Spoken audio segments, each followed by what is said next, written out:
A poor hungry girl was crying on a bench. A millionaire lady went to help and was shocked when the rain fell steadily over Central Park, each droplet a somber reminder of the weight Clarice Morgan had carried in her heart for 15 long years.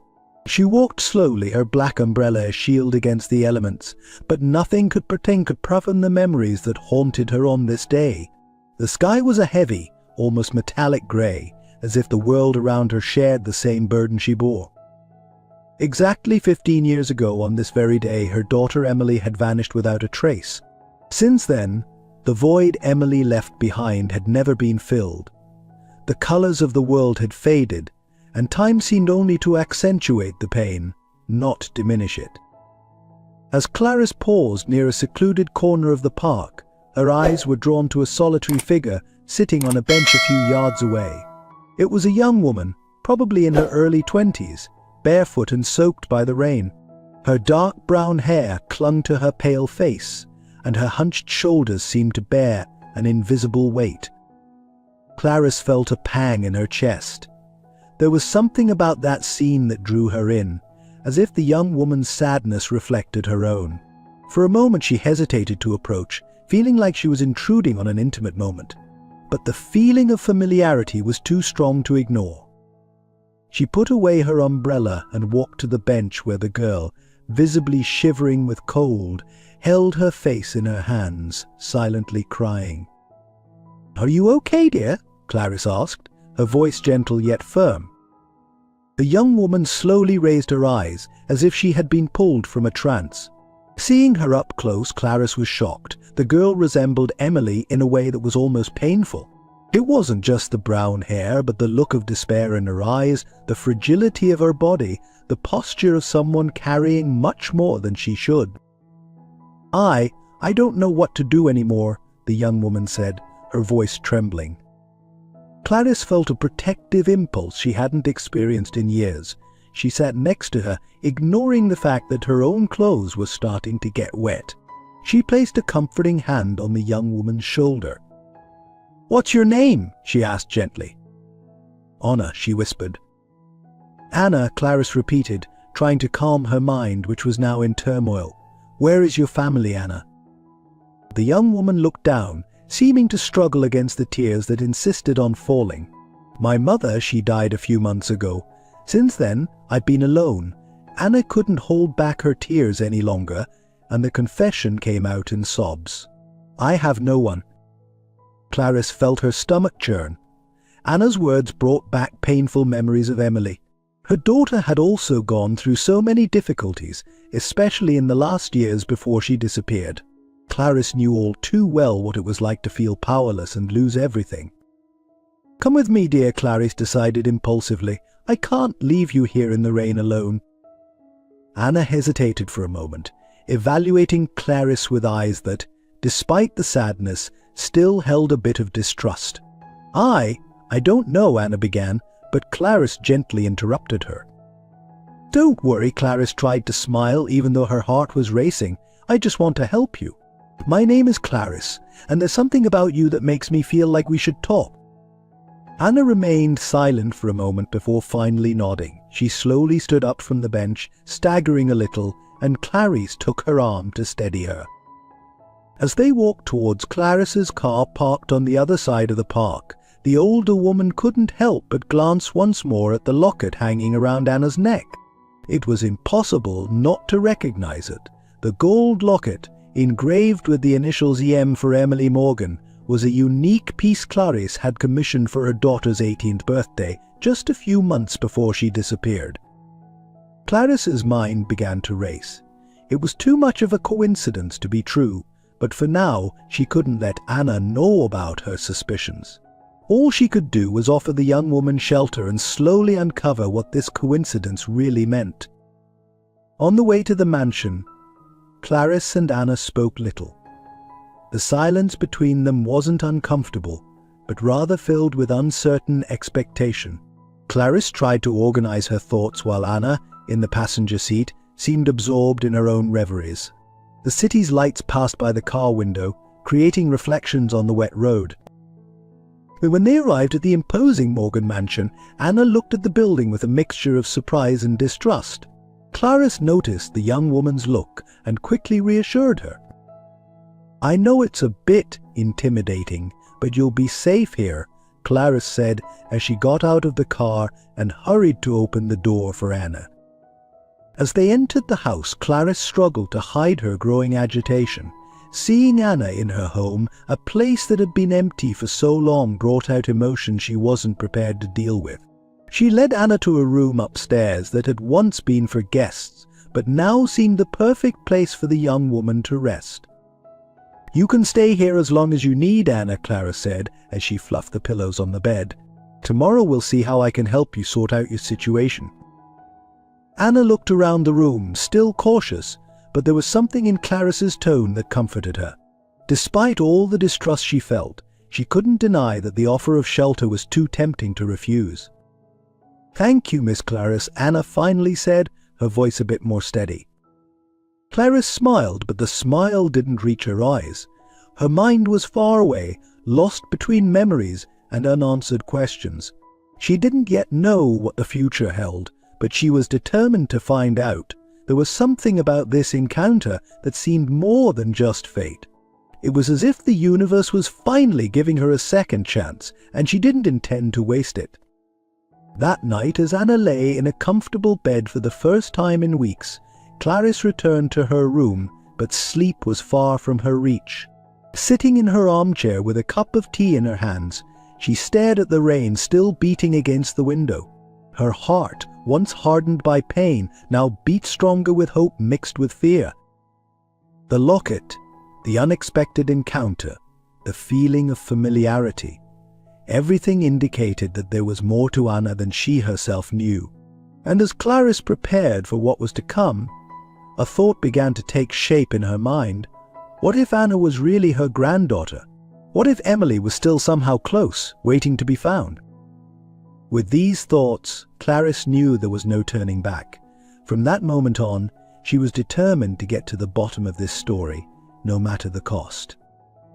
The dawn arrived quietly, and the first rays of sunlight filtered through the heavy curtains of the Morgan mansion. Clarice had been awake for hours, immersed in thoughts that had kept sleep at bay. In the kitchen, the coffee was still steaming in her cup, but she hadn't touched it. Her mind was racing, processing the events of the previous night. Anna was still asleep upstairs. Clarice ascended the stairs slowly, trying not to make any noise. When she reached the room where the young woman was staying, she hesitated for a moment before opening the door. The room was dark, and Anna's soft breathing was the only sound. Clarice stood there in the doorway, watching her for a long time, searching for answers in a sleeping face. And she descended the stairs again, resolute. There were questions that needed answers, and she couldn't wait any longer. Clarice picked up the phone and dialed Richard Hayes, her lawyer, a trusted man who had stood by her side during the most difficult times. "Richard, I need your help," she said bluntly as soon as he answered. "Clarice? What's wrong?"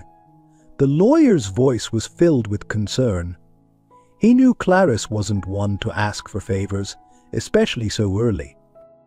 "I need you to investigate a young woman named Anna. She appeared last night, and I have reasons to believe that she might be my granddaughter." There was a pause on the other end of the line, and Clarice could imagine the surprise on Richard's face. "Your granddaughter, Clarice? This is but Emily." "I know what it sounds like, Richard, but I need you to trust me. She has the locket, the one I gave Emily before she disappeared. This can't just be a coincidence." Richard sighed, but his voice was full of determination when he replied, "I'll look into it, Clarice. I'll need more details about this young woman, but we'll start. However, you need to be careful. We can't raise false hopes, not for you, and not for this girl." "I know," Clarice responded firmly, "but I need to know the truth." After hanging up, Clarice stood still for a few minutes, staring at the phone. Her heart was racing, her hands trembling. Hope mingled with the fear of being wrong, but if there was a chance, she would see it through to the end. Suddenly, a sound from upstairs brought her back to reality. Clarice left the kitchen and climbed the stairs, finding Anna already awake, sitting on the edge of the bed, looking a little lost. "Good morning, Anna," Clarice tried to sound calm and reassuring. Anna lifted her head, forcing a smile. "Good morning, Miss Clarice. Sorry, I think I overslept." "Don't worry about that, dear," Clarice approached, pulling up a chair to sit beside the bed. "I made some coffee. You must be hungry." Anna nodded, though her movements were hesitant, as if she were trying to orient herself in a place she still didn't consider safe. Clarice watched the young woman closely, looking for clues in every gesture. "So you said last night that you lost your mother recently," Clarice began cautiously, trying to create a connection. "How are you coping with that?" Anna lowered her eyes, her hands gripping the bedspread. "It still hurts a lot," she sighed. "She was all I had. Since she's gone, I don't know where to go. It was always just me and her. We moved a lot, and she never talked much about the past." Clarice leaned forward slightly, her hands folded in her lap, struggling to maintain her composure. Every word from Anna made her believe more in the possibility that this young woman was connected to Emily. "I understand," Clarice said softly. "Losing someone we love is devastating, but I want you to know that you have a safe place here, at least until you decide what you want to do." Anna raised her eyes, observing Clarice with a look of gratitude mixed with the same distrust as before. "Why are you being so kind to me?" Anna asked before she could think. Clarice smiled, but it was a sad smile. "Because I feel that, in a way, you and I have something in common," she replied, choosing her words carefully. "I also lost someone very important many years ago. My daughter, she disappeared, and since then I've never known what happened to her." Anna frowned, clearly surprised by the confession. For a moment her eyes reflected compassion. "I'm sorry," Anna said softly. "I can't imagine what that must have been like for you." Clarice shook her head, as if to push away the painful memories. "It's hard, but life goes on, and we find ways to keep going," she said as she stood up and extended her hand to Anna. "Come, let's have some breakfast downstairs." As they sat at the kitchen table, Clarice did her best to make Anna feel comfortable. She served her a slice of cake and a cup of coffee, watching with care as the young woman accepted, visibly hungry. "Anna, do you have any relatives or friends we can contact?" Clarice asked casually as she spread butter on a slice of bread. Anna hesitated for a moment, seeming to ponder whether or not she should be completely honest. "No," she admitted, staring intently at the coffee in her hands. "My mother was the only family I had. And to be honest, we weren't very close to anyone. She was reserved." "I see," Clarice replied, keeping her calm exterior while internally her mind was in turmoil. "And what about your father? Did she ever talk about him?" Anna shook her head. "No, I never knew him. My mother always said he wasn't part of our lives." Clarice's heart tightened. Anna's story was painfully similar to Emily's. The silence about the father, the isolated life, the constant moving, it was as if she was hearing an echo from the past. "Well, while you're here, I want you to feel at ease," Clarice said with an encouraging smile. "You can stay as long as you need." Anna looked at Clarice with a mixture of relief and caution. "Thank you, Miss Clarice. I don't know how I'll ever repay your kindness." "Don't worry about that now, Anna," Clarice quickly replied. "The important thing is that you're safe." After breakfast, Clarice accompanied Anna to the living room. They sat on the brown leather sofa, which seemed to have been little used, and Clarice took the opportunity to engage Anna in conversation, trying to learn more about her. "And you, Anna, what did you do before all this happened?" Clarice asked, trying to sound as natural as possible. Anna thought for a moment before answering. "I worked at a coffee shop in a small town. Nothing special, but it was a job." She gave a shy smile. "I never had a real career. My mother always said we should live in the present, never plan too far ahead." Clarice nodded, once again recognizing the influence of Emily. Her daughter had always been unpredictable, a free spirit who refused to follow society's conventions. At the time, Clarice couldn't understand it. Today, perhaps she understood better. Your mother was very wise, Anna, Clarice said softly. Sometimes the present is all we have. Anna looked at Clarice, her eyes softening a little more.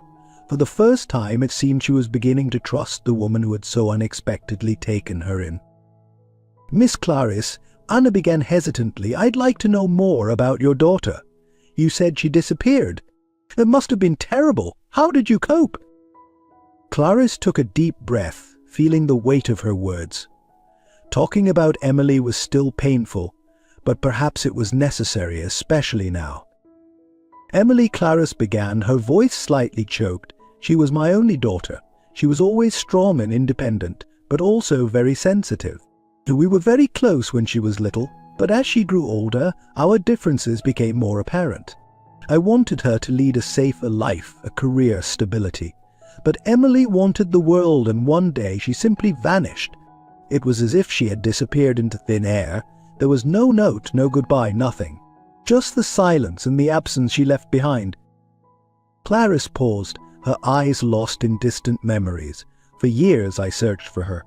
I hired detectives, distributed photos, went to places I never imagined I would, all in the hope of finding my daughter. But the truth is, after a while the leads went cold and everyone seemed to give up. Except me? Anna listened attentively, absorbing every word. There was something in Clarice's voice that touched her deeply. The woman's pain was almost palpable, and Anna felt a mixture of compassion and growing curiosity. I'm so sorry, Anna said, genuinely moved. I can't imagine what it must have been like for you. Clarice nodded, looking at Anna with a serious expression. You know, Anna, there's a pain that never goes away. It's like a hole that never closes, a wound that always hurts. And somehow, when I saw you in that park yesterday, I felt something I hadn't felt in a long time. Anna looked away, uncomfortable with the intensity of the confession. Part of her wanted to open up, to trust Clarice, but another part screamed that it was dangerous to get too involved. I don't know what to say, Anna began, but Clarice interrupted her. You don't have to say anything right now, Clarice said gently. I just want you to know that I'm here for you. Whatever your story is, you don't have to carry this burden alone. Anna remained silent, processing Clarice's words. She wasn't used to so much attention or kindness, and it left her feeling confused. The impulse to run to protect herself was strong, but there was something about Clarice's presence that made her want to stay, to believe that maybe, just maybe, she could find some kind of peace here. So thank you, Miss Clarice, Anna finally responded with a faint smile. I've never had anyone care for me like this. Clarice held Anna's hand for a brief moment, a silent gesture of support that spoke more than any words could. Don't worry, dear. You're safe now, Clarice reassured her, feeling that this encounter was not just a coincidence. And the day passed quietly. Clarice showed Anna around the house, which the young woman found impressive due to its size and elegance. Each room seemed to tell a story, filled with memories and echoes of a life Anna had never known. As they walked through the grand hallways, Clarice pointed out family heirlooms and shared anecdotes from her life with Jonathan and Emmels. Anna listened intently, her eyes wide as she tried to absorb every detail. She felt a strange mix of awe and sadness, wondering what it would have been like to grow up in a place like this, surrounded by such history and luxury. As they entered what was once Emily's room, Clarice paused, her hand resting on the doorknob. And I've kept it exactly as she left it, she said softly, a hint of pain in her voice. I always hoped. She trailed off, but Anna understood. The room was a perfectly preserved time capsule of a teenage girl's life, frozen in the moment Emily had disappeared.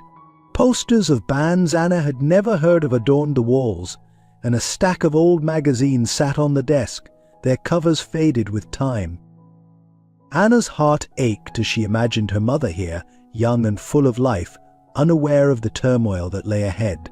She picked up a framed photo from the bedside table. Emily, smiling brightly, her arms around a younger Clarice. You look so happy, Anna murmured, tracing her mother's face with her finger. Clarice nodded, her eyes misting over. We were. Despite our differences, there was so much love in this house. I want you to know that, Anna. Whatever happened, whatever drove Emily away, it doesn't change the fact that she was loved. That you are loved." As they continued their tour, ending up in the vast gardens behind the mansion, Anna felt overwhelmed by the weight of the past and the uncertainty of the future. She sat on a stone bench, trying to process everything she had seen and heard. Clarice settled beside her, sensing her granddaughter's turmoil. "I know it's a lot to take in," she said gently, "but I want you to feel at home here, Anna, for as long as you want to stay." Anna looked up at her grandmother, seeing the sincerity in her eyes. "Thank you," she said, her voice thick with emotion. "I've never really had a home before, not like this." As the sun began to set, casting a golden glow over the manicured lawns, Clarice and Anna made their way back inside. Her day had been filled with revelations and shared memories, but there was still so much left unsaid, so many questions unanswered. Over dinner, prepared by the household staff who had discreetly kept their distance during the day, Anna finally gathered the courage to ask about the one thing that had been weighing on her mind. "Miss Clarice," she began hesitantly, "can you tell me more about what happened the night my mother disappeared?" Clarice set down her fork, her expression growing somber. She had known this question was coming, had dreaded it, and yet knew it was necessary. "It was a night much like tonight," she began, her voice quiet but steady. "Emily and I had argued earlier in the day. It was nothing unusual, just the typical clashes between a headstrong teenager and her worried mother. But something was different this time. Emily seemed scared, like she was carrying a weight I couldn't see." Anna leaned forward, hanging on every word as Clarice continued her story. The tale that unfolded was one of mystery and heartbreak, of a family torn apart by secrets and a daughter who vanished into the night, leaving behind nothing but questions and a hole in her mother's heart. As Clarice finished speaking, the room fell into a heavy silence. Anna's mind was reeling, trying to reconcile this new information with the vague stories her mother had told her over the years. "There's so much I don't understand," Anna said finally, her voice barely above a whisper. "So much that doesn't make sense." Clarice reached across the table, taking Anna's hand in hers. "I know, dear, and I promise you we'll find the answers together. Whatever the truth is, whatever happened to Emily, we'll face it as a family." And as they sat there, grandmother and granddaughter united by loss and hope, the Morgan mansion seemed to come alive around them. It was as if the very walls were whispering, holding secrets waiting to be uncovered. The journey ahead would be difficult, filled with challenges neither of them could yet imagine. But in that moment, as the last light of day faded and the first stars appeared in the sky, a bond was forming between Clarice and Anna. A bond that would be tested in the days to come, but one that held the promise of healing, of truth, and of a family reunited against all odds. Clarice sat in her study, surrounded by old photo albums and documents, her eyes fixed on a picture of Emily taken just weeks before her disappearance. The resemblance between Emily and Anna was undeniable, and with each passing moment, Clarice felt more certain of their connection. Yet the weight of her past decisions pressed heavily upon her. As she traced Emily's smiling face in the photograph, memories flooded back, arguments about Emily's future, Clarice's insistence on a path her daughter didn't want, the growing distance between them. For the first time in years, Clarice allowed herself to consider that she might have played a role in Emily's departure. "I was too controlling," she whispered to the empty room, her voice thick with regret. "I thought I knew what was best for you, Emily, but maybe I was the one pushing you away." The realization hit her like a physical blow.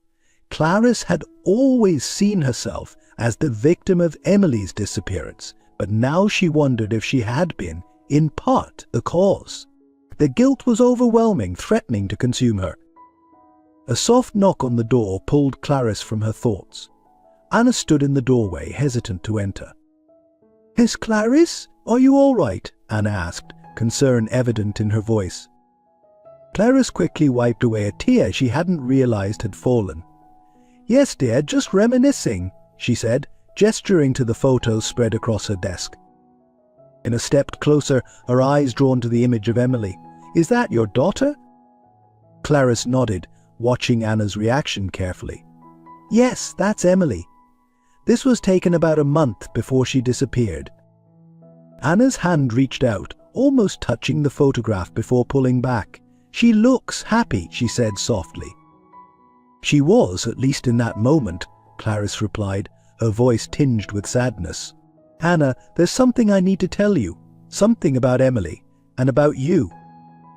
Anna's eyes widened, a mix of curiosity and apprehension crossing her face. "About me?" Clarice took a deep breath, steeling herself for the conversation ahead. "Yes, Anna, I have reason to believe that you might be my granddaughter, Emily's daughter." The silence that followed was deafening. Anna stood frozen, her face a mask of shock and disbelief. That's impossible," she finally managed to say. "My mother never mentioned, she couldn't be." "The locket you wear," Clarice said gently. "I gave that to Emily on her 18th birthday. It's unique, made especially for her." Anna's hand flew to the locket around her neck, clutching it tightly.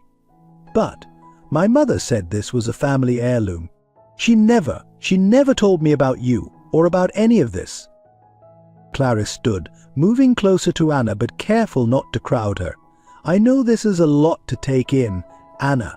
I'm still trying to understand it all myself, but I've hired someone to look into it, to find out the truth." Anna took a step back, her eyes darting around the room as if looking for an escape.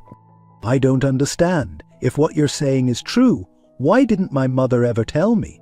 Why did she keep me away from you?" The pain in Anna's voice was palpable, and Clarice felt her heart breaking for the young woman. "I don't know, Anna, but I think it might be my fault." Anna's gaze snapped back to Clarice, confusion replacing some of the fear in her eyes. "Your fault? What do you mean?"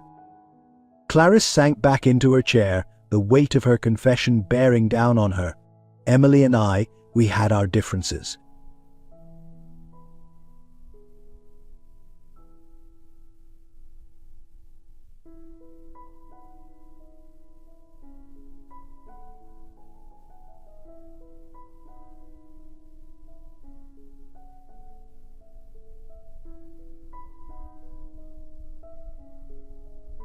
We argued often, and now, looking back, I can see how suffocating I must have been." Tears welled up in Clarice's eyes as she continued. "I think I might have driven her away, Anna.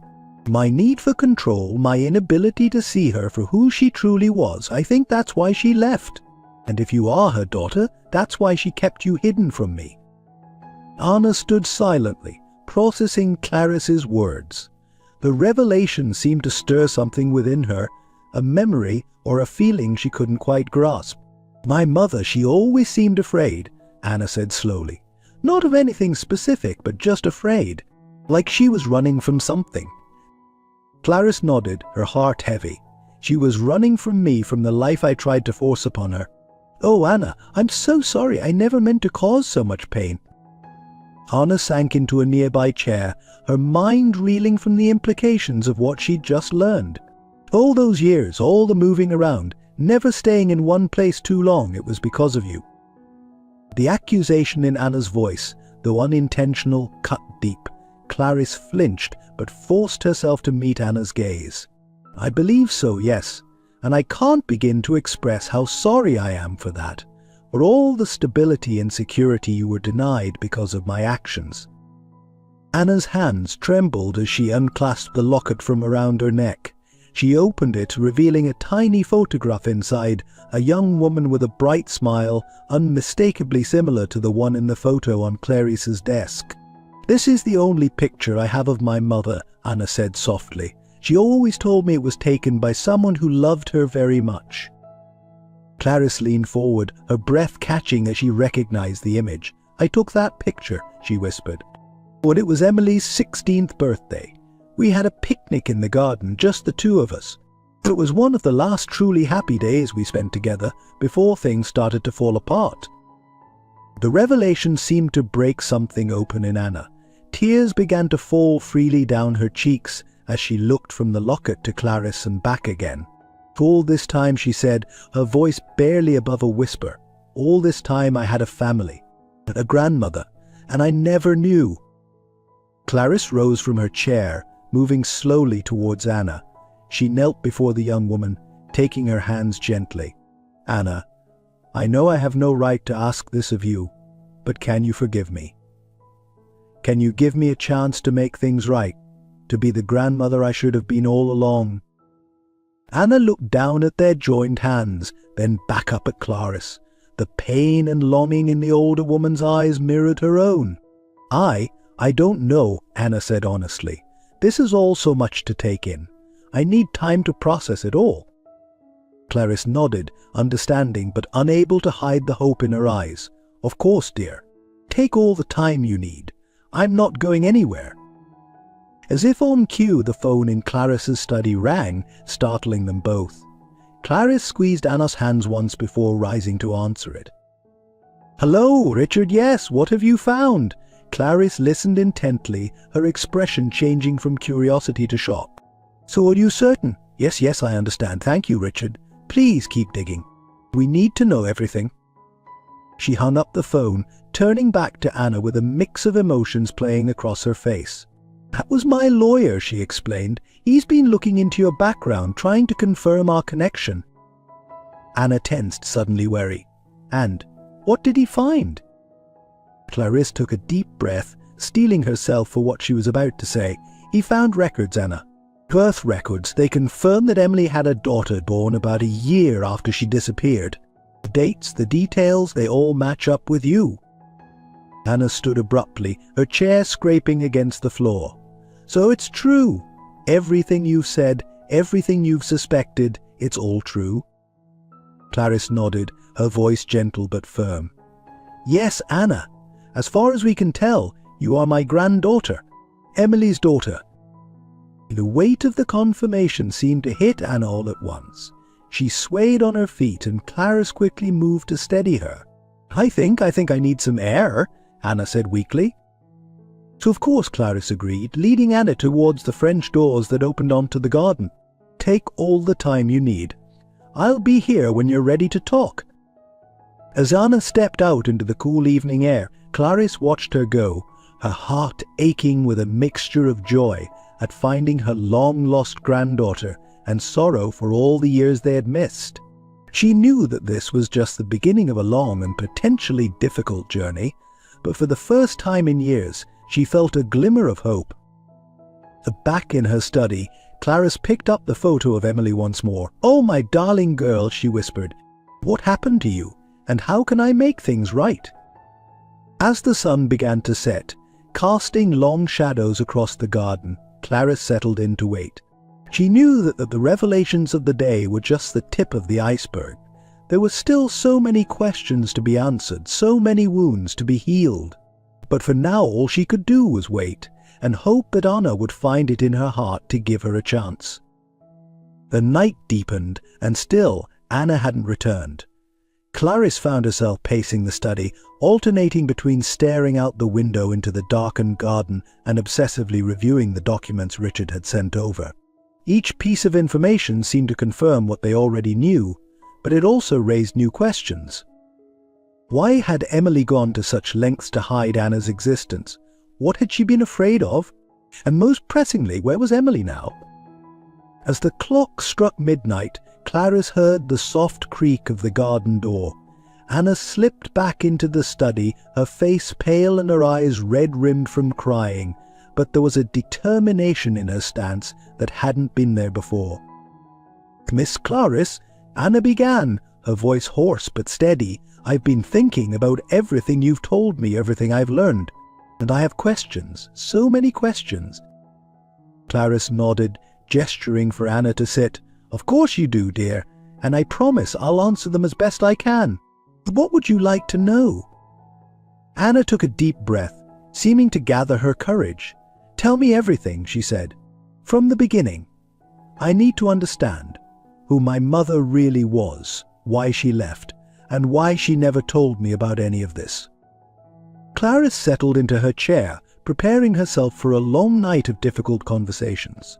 As she began to speak, recounting the story of Emily's childhood, her rebellious teenage years, and the events leading up to her disappearance, she couldn't help but feel a mix of grief and hope. This was a chance to set things right, to understand the past and perhaps, just perhaps, to build a future with the granddaughter she never knew she had. As the night wore on and the stories unfolded, both Clarice and Anna found themselves on a journey of discovery, piecing together the fragments of a family torn apart by misunderstanding and fear, but with the potential to be whole once more.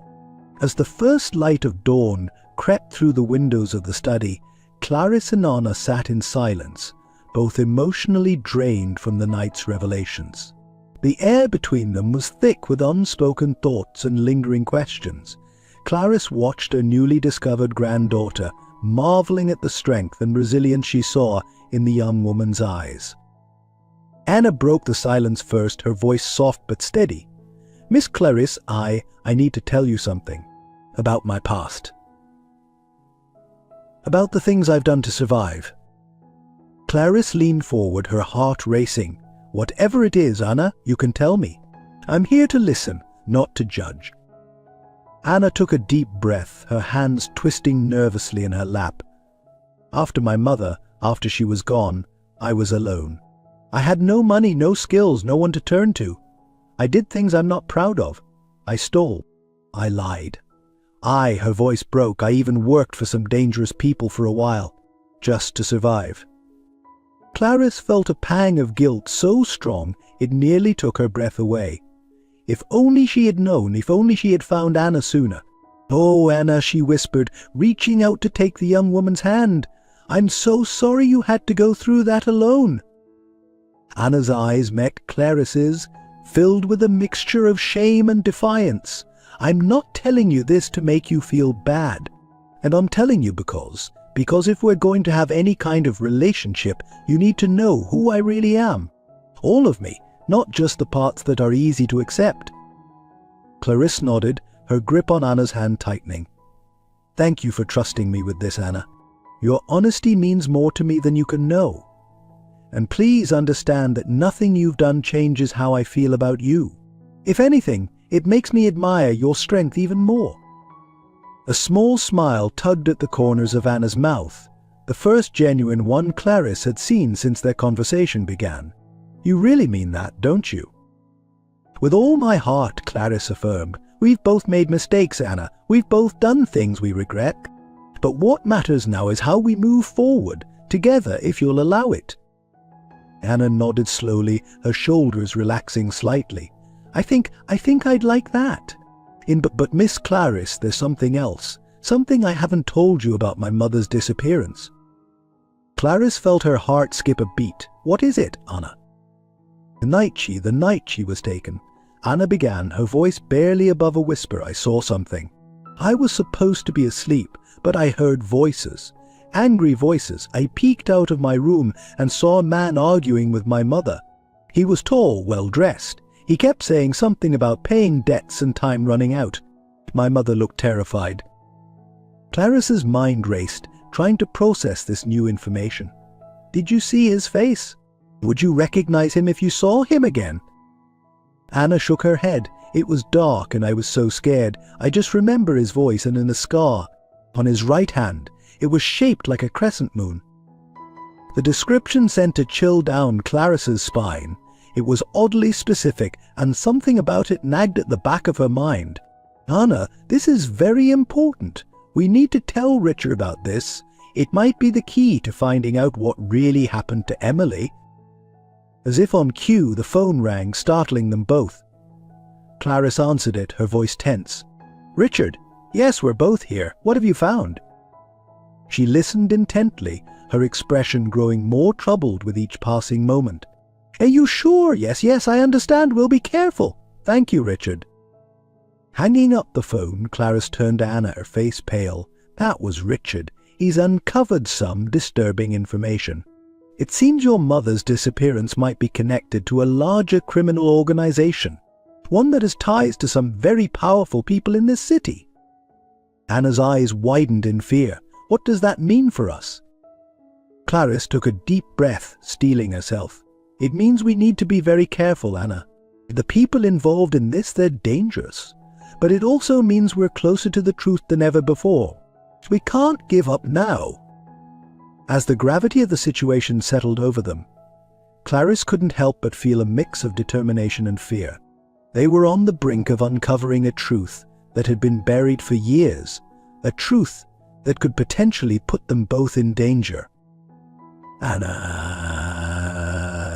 Clarice said, her voice soft but firm, "I want you to know that no matter what happens, no matter what we uncover, I'm here for you. We're in this together now." Anna nodded, a look of resolve settling on her face. Together, she agreed.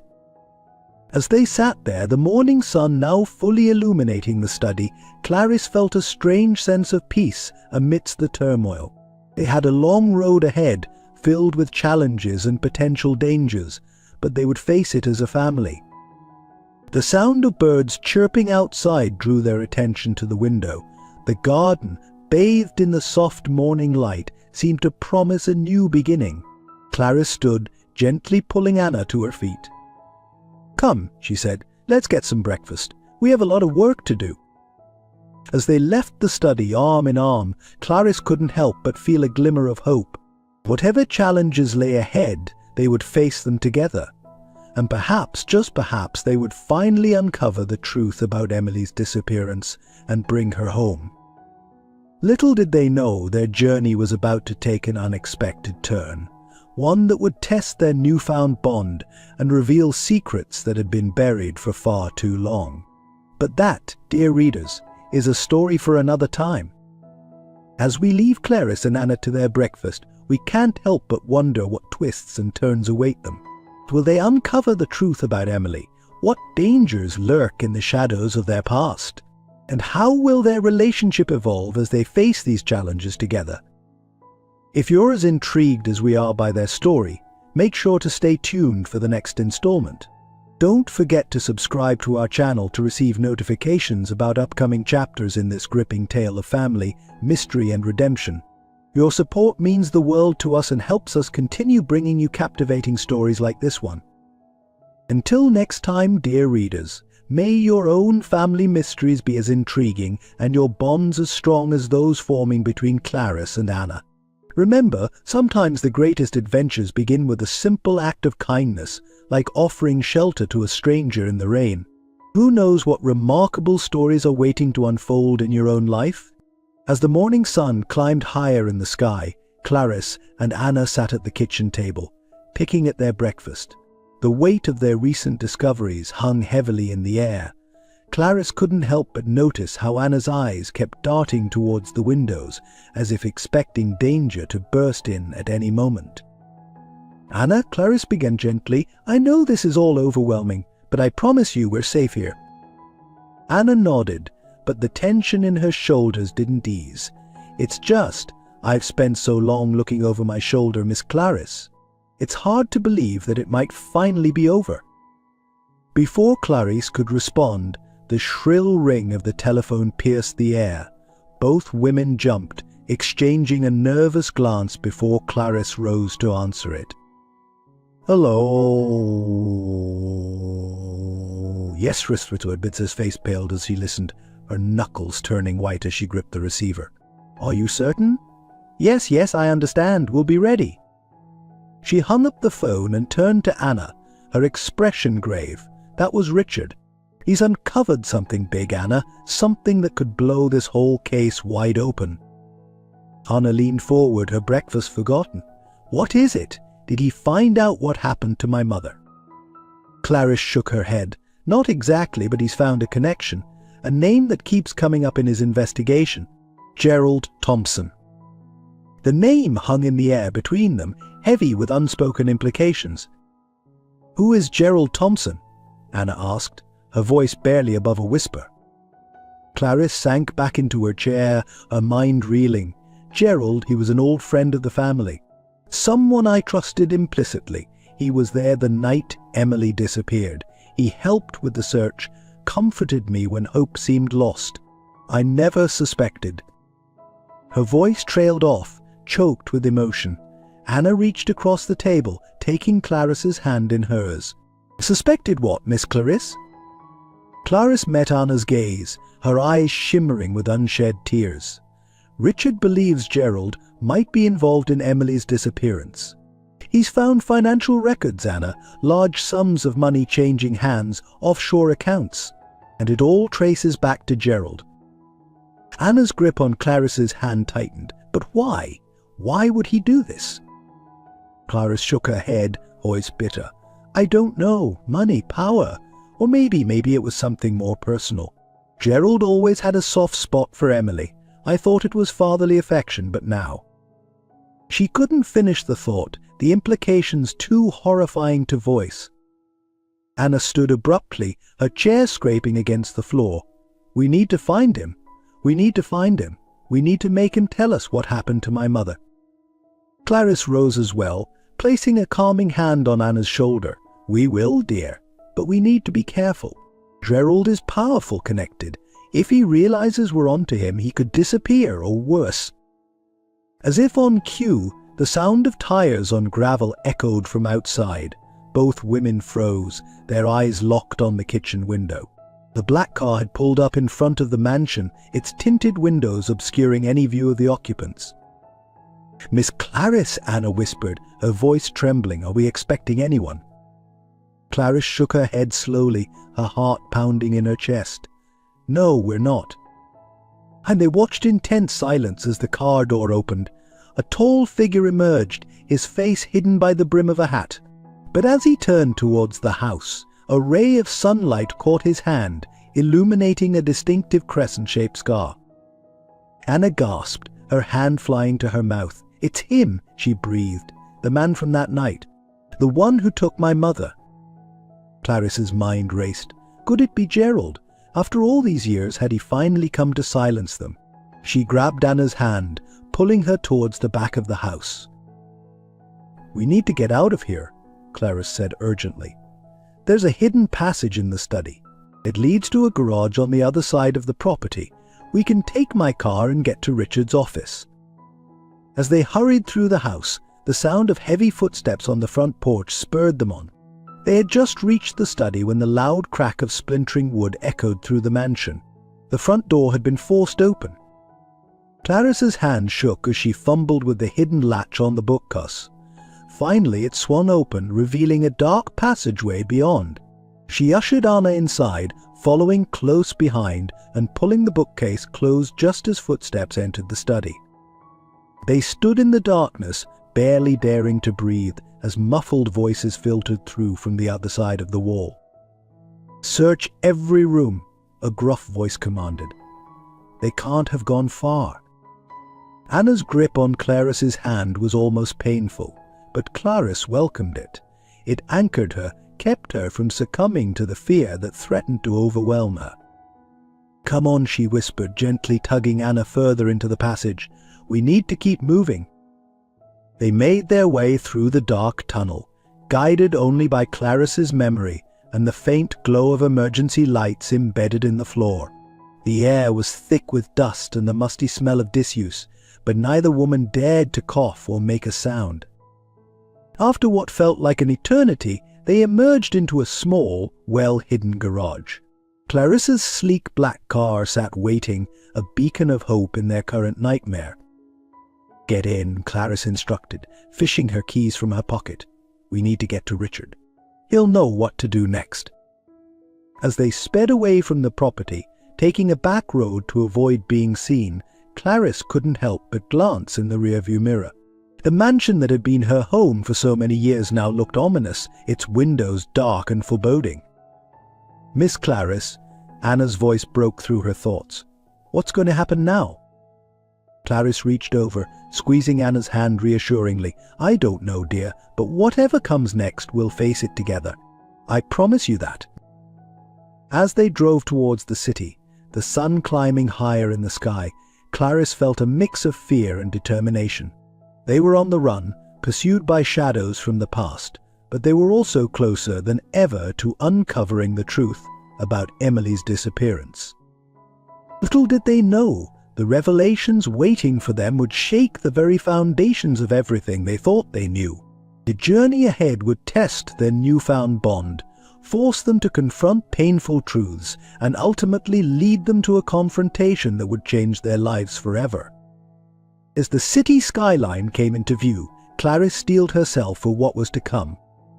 Whatever dangers lay ahead, whatever secrets were yet to be uncovered, she knew one thing for certain: she would not rest until she had brought Emily home and ensured Anna's safety.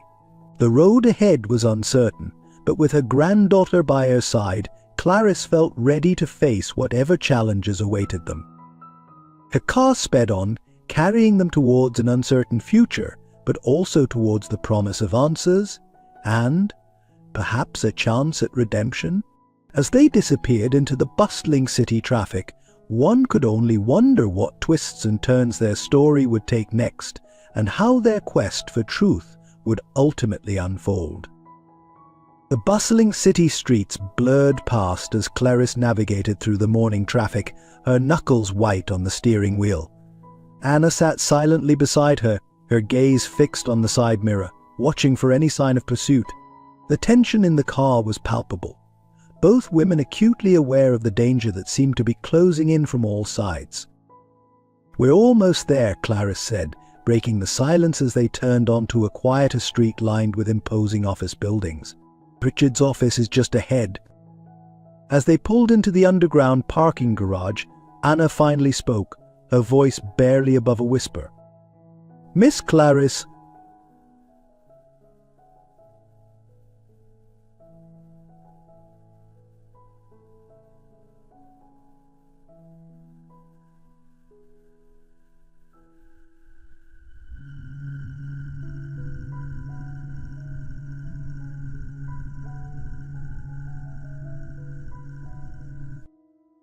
Clarice's heart skipped a beat as she parked the car and turned to face her granddaughter. "What do you mean, Anna? When?" Anna's eyes were distant, lost in a memory. "It was about a year ago. I was working at a diner in a small town upstate. He came in late one night, sat in my section. I remember thinking how out of place he looked in his expensive suit. But it was his eyes that really stuck with me, cold, calculating, like he was sizing everyone up."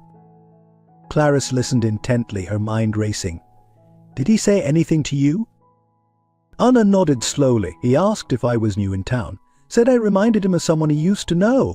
At the time I thought he was just another creep trying to hit on me, but now I wonder if he knew who I was all along."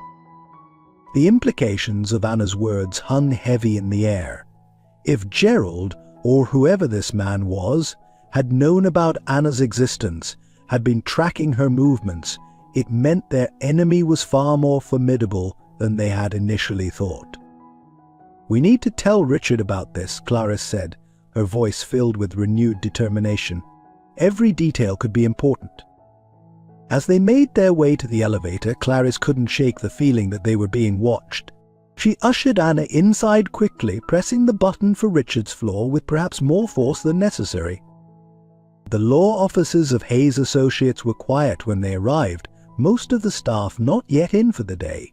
Richard met them at the reception area, his usually impeccable appearance slightly disheveled, a testament to the long hours he'd been working on their case. "Clarice, Anna," he greeted them, his voice low and urgent. "Thank God you're both all right. When I couldn't reach you at the house, I feared the worst." "We had an unexpected visitor," Clarice explained as Richard led them to his private office. "Someone broke in looking for us. We barely made it out." Richard's face darkened as he closed the office door behind them. "It's as I feared then. They're making their move." "Richard, what exactly have you uncovered?" Clarice asked, sinking into one of the plush leather chairs in front of his desk. "Who are they?" The lawyer sighed heavily, running a hand through his greying hair. "It's bigger than we thought, Clarice. Much bigger. Gerald Thompson isn't just some rogue actor. He's part of a larger organization, one that's had its tendrils in this city's underbelly for decades." Anna leaned forward, her eyes wide. "What kind of organization?" "The kind that deals in secrets and leverage," Richard replied grimly. "They've been manipulating things from the shadows for years. Politics, business, law enforcement, nothing's been untouched. And your family, Clarice, seems to have been caught in their web somehow." Clarice felt a chill run down her spine. But why? What could they possibly want with us? Richard hesitated, his gaze flicking between Clarice and Anna. That's where things get complicated. Renaud found some documents, financial records dating back to before Emily's disappearance. It seems your late husband, Jonathan, may have been involved with them. A world seemed to tilt on its axis as Clarice processed Richard's words. Jonathan? No, that's impossible. He was a good man. He would never. "I'm sorry, Clarice," Richard said softly, "but the evidence is there. Large sums of money changing hands, coded messages, meetings with known associates of the organization. Jonathan was in deep, and from what I can piece together, he was trying to get out when he died," Clarice finished, her voice hollow. The car accident that had claimed Jonathan's life had always seemed so sudden, so senseless. But now a terrible new possibility was taking shape in her mind. Anna, who had been listening intently, spoke up. "But what does this have to do with my mother? With me?" Richard turned his attention to the young woman. "That's what I'm still trying to figure out. But I have a theory. I think Emily might have discovered what her father was involved in. Maybe she confronted him, or maybe she stumbled upon something she wasn't supposed to see. Either way, it put her in danger." "So they took her," Clarice whispered, the pieces finally starting to fall into place. "To keep her quiet, to protect their secrets." Richard nodded solemnly. "It's possible. And if Anna is Emily's daughter?" "Then I'm a loose end," Anna finished, her voice trembling slightly. "A potential threat to their operation." The weight of this revelation settled over the room like a heavy blanket. Clarice reached out, taking Anna's hand in hers, offering what comfort she could. "What do we do now?" Clarice asked, looking to Richard for guidance. The lawyer's expression was grim but determined. "We keep digging. We've got enough now to start putting real pressure on some of these people. I have contacts in the FBI who've been building a case against this organization for years. With what we know now, we might finally be able to bring them down." Just then, a commotion outside the office caught their attention. Raised voices, the sound of running feet. Richard moved swiftly to the door, peering out into the hallway. "We need to move," he said urgently, turning back to Clarice and Anna. "They're here!" Clarice's heart began to race as she and Anna jumped to their feet. How did they find us so quickly? Richard was already moving, guiding them towards a hidden panel in the wall of his office. They must have eyes everywhere. We can't trust anyone right now. This passage leads to a secure garage in the building next door. I have a car waiting there. As they hurried through the narrow passageway, the sounds of pursuit growing louder behind them, Clarice couldn't help but marvel at how quickly their world had been turned upside down. Just days ago, she had been a lonely widow, mourning a long-lost daughter. Now, she was on the run with a granddaughter she never knew she had, fleeing from a shadowy organization with tentacles reaching into every corner of their lives. They emerged into a dim-lit garage, Richard leading them to a nondescript sedan parked in a corner. "Get in," he instructed, tossing the keys to Clarice. "Head north out of the city. I have a safe house upstate. I'll contact you when it's safe." As Clarice started the engine, Anna rolled down her window. "What about you?" she asked Richard, concern evident in her voice. The lawyer managed a small smile. "Don't worry about me. I'll keep them busy here. Throw them off your trail. Just promise me you'll both stay safe." With a final nod, Richard disappeared back into the passage, sealing it behind him. Clarice took a deep breath, steeling herself for what lay ahead, and pressed down on the accelerator. As they emerged onto the street, blending into the flow of morning traffic, Clarice glanced at Anna. The young woman's face was a mixture of fear and determination, a reflection of Clarice's own emotions.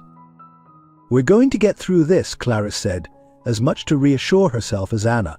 We're going to find out what happened to your mother, and we're going to make these people pay for what they've done to our family." Anna nodded, her jaw set with resolve. "Together," she said softly. As they drove out of the city, leaving behind the only world they'd known, Clarice felt a strange mix of terror and exhilaration. They were heading into unknown territory, pursued by dangerous enemies, with only each other to rely on. But for the first time in years, she also felt truly alive, with a purpose that burned brighter than her fear. Little did they know the journey ahead would test them in ways they could never have imagined. Secrets would be uncovered, loyalties would be tested, and the true strength of their newfound bond would be put to the ultimate test. But for now, as the city skyline receded in the rearview mirror, all that mattered was the road ahead and the promise of answers that lay at the end of it. The car sped north, carrying Clarice and Anna towards an uncertain future, but also towards the truth they both so desperately sought. And as the miles rolled by, one thing became clear: whatever challenges lay ahead, they would face them together, united by a bond of blood and shared determination to uncover the secrets that had shaped their lives for so long. The winding roads of upstate New York stretched out before them, a ribbon of asphalt cutting through dense forests and rolling hills. Clarice's hands were steady on the wheel, her eyes constantly darting to the rearview mirror, watching for any sign of pursuit. Beside her, Anna sat in tense silence, her gaze fixed on the passing landscape. As they drove further from the city, the adrenaline that had fueled their escape began to ebb, replaced by a heavy weariness. The weight of all they had learned in the past few days settled over them like a thick fog. "Miss Clarice," Anna finally broke the silence, her voice barely above a whisper. "Do you think Richard is okay?" Clarice glanced at her granddaughter, noting the worry etched on her young face. "Richard is smart and resourceful," she replied, trying to infuse her voice with a confidence she didn't entirely feel. "He's been in tough situations before. I'm sure he'll find a way to throw them off our trail." Anna nodded, but the tension in her shoulders didn't ease. "I can't help but feel responsible for all of this," she admitted. "If I hadn't shown up at your door—" "Don't!" Clarice cut her off gently but firmly. "None of this is your fault, Anna. If anything, your appearance has finally given me the chance to uncover the truth about what happened to Emily, to understand the web of lies and secrets that has surrounded our family for far too long." As they lapsed back into silence, Clarice's mind wandered to the revelations about her late husband, Jonathan. The idea that he had been involved with the very organization that had taken Emily was almost too painful to contemplate. Had she ever really known him at all? Hours passed, the scenery gradually changing from dense forests to more open farmland. As the sun began to dip towards the horizon, Clarice spotted a small roadside diner. "We should stop," she said, already signaling to turn off the main road. "Get something to eat, maybe rest for a bit. We can't keep driving indefinitely." Anna looked uncertain. "Is it safe?" Clarice managed a small smile. "As safe as anywhere, I suppose. We can't stay on the road forever and we need to keep our strength up. Besides, we're far enough from the city now that we should be able to blend in." The diner was nearly empty when they entered, just a few truckers at the counter and an elderly couple in a booth near the back. Clarice and Anna slid into a booth near the door, both instinctively positioning themselves to keep an eye on the entrance. A tired-looking waitress approached, notepad in hand. "What can I get you ladies?" They ordered coffee and sandwiches, more out of necessity than appetite. As they waited for their food, Clarice noticed Anna's gaze fixed on something outside the window. "What is it?" she asked, tensing slightly. Anna shook her head as if coming out of a daze. "Nothing, it's just, this place reminds me of where I used to work." Before she trailed off, her eyes distant. Clarice reached across the table, gently squeezing Anna's hand. "Tell me about it," she encouraged. "About your life before all this. I want to know everything about you, Anna." For a moment, Anna hesitated, but then the words began to flow. She told Clarice about the series of small towns she and her mother had lived in, never staying in one place for too long. About the odd jobs she'd taken to help make ends meet, the dreams she'd harbored of going to college someday, of having a normal life. As Anna spoke, Clarice felt her heart ache for all the opportunities her granddaughter had been denied. The stable home, the education, the carefree childhood that should have been hers by right. "I'm so sorry, Anna," Clarice said when the young woman finally fell silent. "You deserved so much better than that life on the run." Anna shrugged, a sad smile playing at the corners of her mouth. "It wasn't all bad. My mother, she always made sure I felt loved, even when things were tough. She taught me to be strong, to be independent." Their food arrived, momentarily halting the conversation. As they ate, Clarice couldn't help but marvel at the resilience of the young woman sitting across from her. Despite everything she'd been through, Anna had an inner strength that shone through. As they were finishing their meal, the bell over the diner's door chimed. Clarice glanced up, her blood running cold at the sight of two men in dark suits entering. They didn't look like typical diner patrons, their eyes scanning the room with calculated precision. Anna, noticing Clarice's sudden tension, turned slightly to look. "Miss Clarice," she whispered urgently, the man on the left. "I recognize him. He was at one of the diners I worked at, asking questions about me and my mother." Clarice's mind raced. They'd been found somehow. But how? Had Richard been compromised? Or had they simply underestimated the reach of their pursuers? "We need to leave," Clarice said under her breath, already reaching for her purse. Slowly, calmly. "Head for the restrooms at the back. There should be a window we can use." They stood, trying to appear casual as they made their way towards the back of the diner. Clarice could feel the men's eyes on them, could sense the moment they were recognized. "Run," she hissed, all pretense of calm abandoned as they heard chairs scraping behind them. She burst through the restroom door, Anna immediately spotting the small window above the sink. Yet without hesitation she boosted herself up, squeezing through the narrow opening. Clarice followed, her heart pounding as she heard the restroom door slam open behind her. They emerged into the parking lot behind the diner, sprinting towards their car. The sound of shouting and pounding footsteps spurred them on. Clarice fumbled with the keys, her hand shaking as she tried to unlock the door. Just as she heard the click of the lock disengaging, a rough hand grabbed her shoulder, spinning her around. She found herself face to face with one of their pursuers, his cold eyes boring into hers. "Mrs. Morgan," he said, his voice devoid of emotion, "I'm afraid you'll need to come with us. Both of you." But before Clarice could respond, a blur of motion caught her eye. Anna, wielding a heavy branch she must have snatched from the ground, swung with all her might. The branch connected with the man's head with a sickening crack, and he crumpled to the ground. "Get in," Anna shouted, already diving for the passenger seat.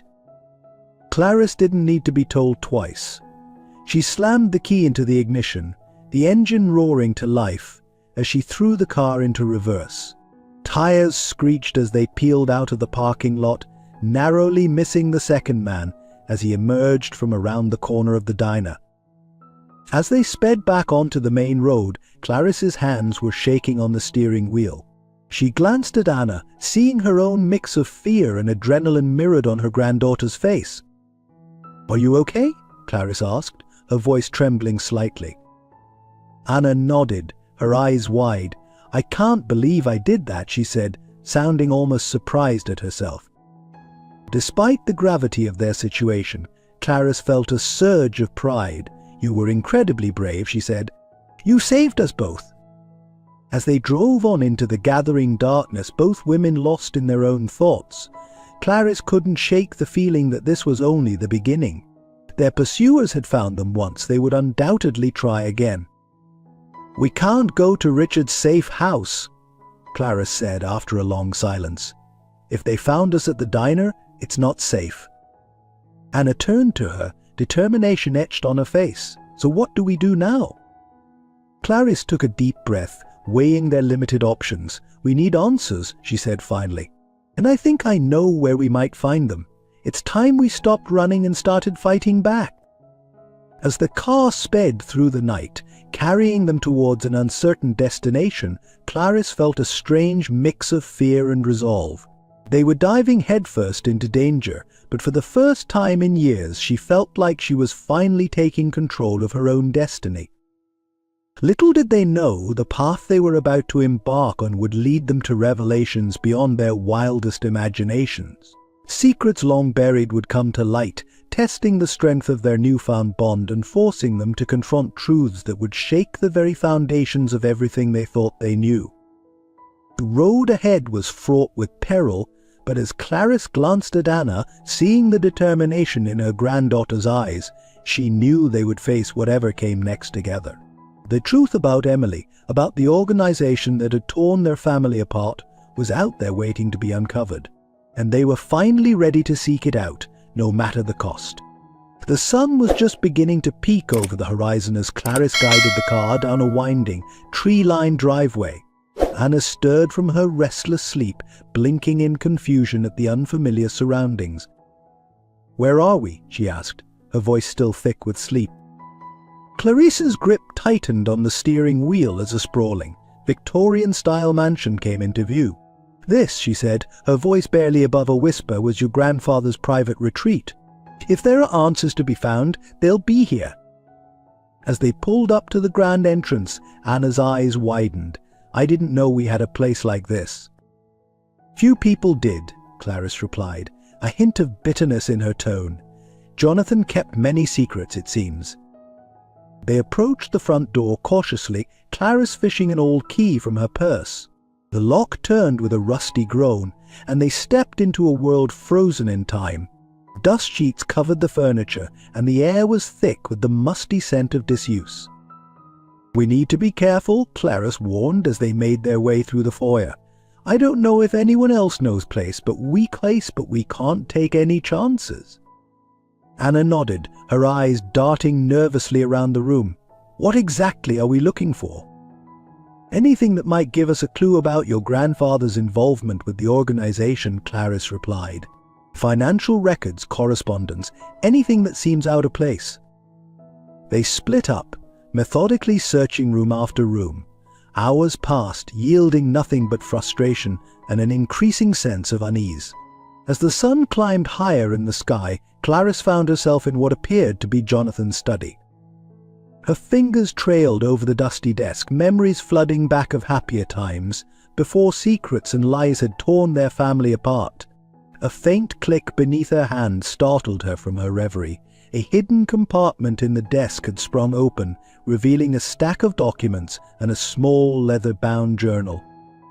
"Anna," Clarice called out, her heart racing, "I think I've found something." Anna burst into the room, breathless with anticipation. Together they pored over the documents, their eyes widening with each revelation. "This can't be real," Anna whispered, her voice shaking. "Grandfather was. He was trying to bring down the organization from the inside."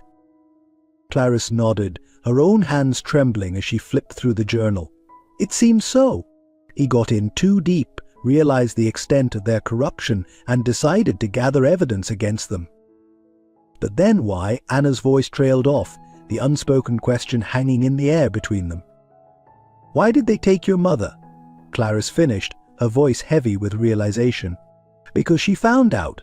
Look at this entry, just days before she disappeared." Anna leaned in, reading aloud from the journal. "He discovered files. Confrontation inevitable. He must protect her at all costs. Oh God, he knew they were coming for her." Clarice felt a cold weight settle in her stomach, and he couldn't stop it. Whatever evidence he had gathered, it wasn't enough to bring them down before they got to Emily. A sudden noise from downstairs made them both freeze. The unmistakable sound of the front door opening echoed through the empty house. "We're not alone," Anna whispered, fear evident in her eyes. Clarice quickly gathered the documents and journal, stuffing them into a bag. "We need to get out of here. There's a back staircase that leads to the gardens. If we can make it there, we might have a chance." They crept out of the study, their hearts pounding in their ears.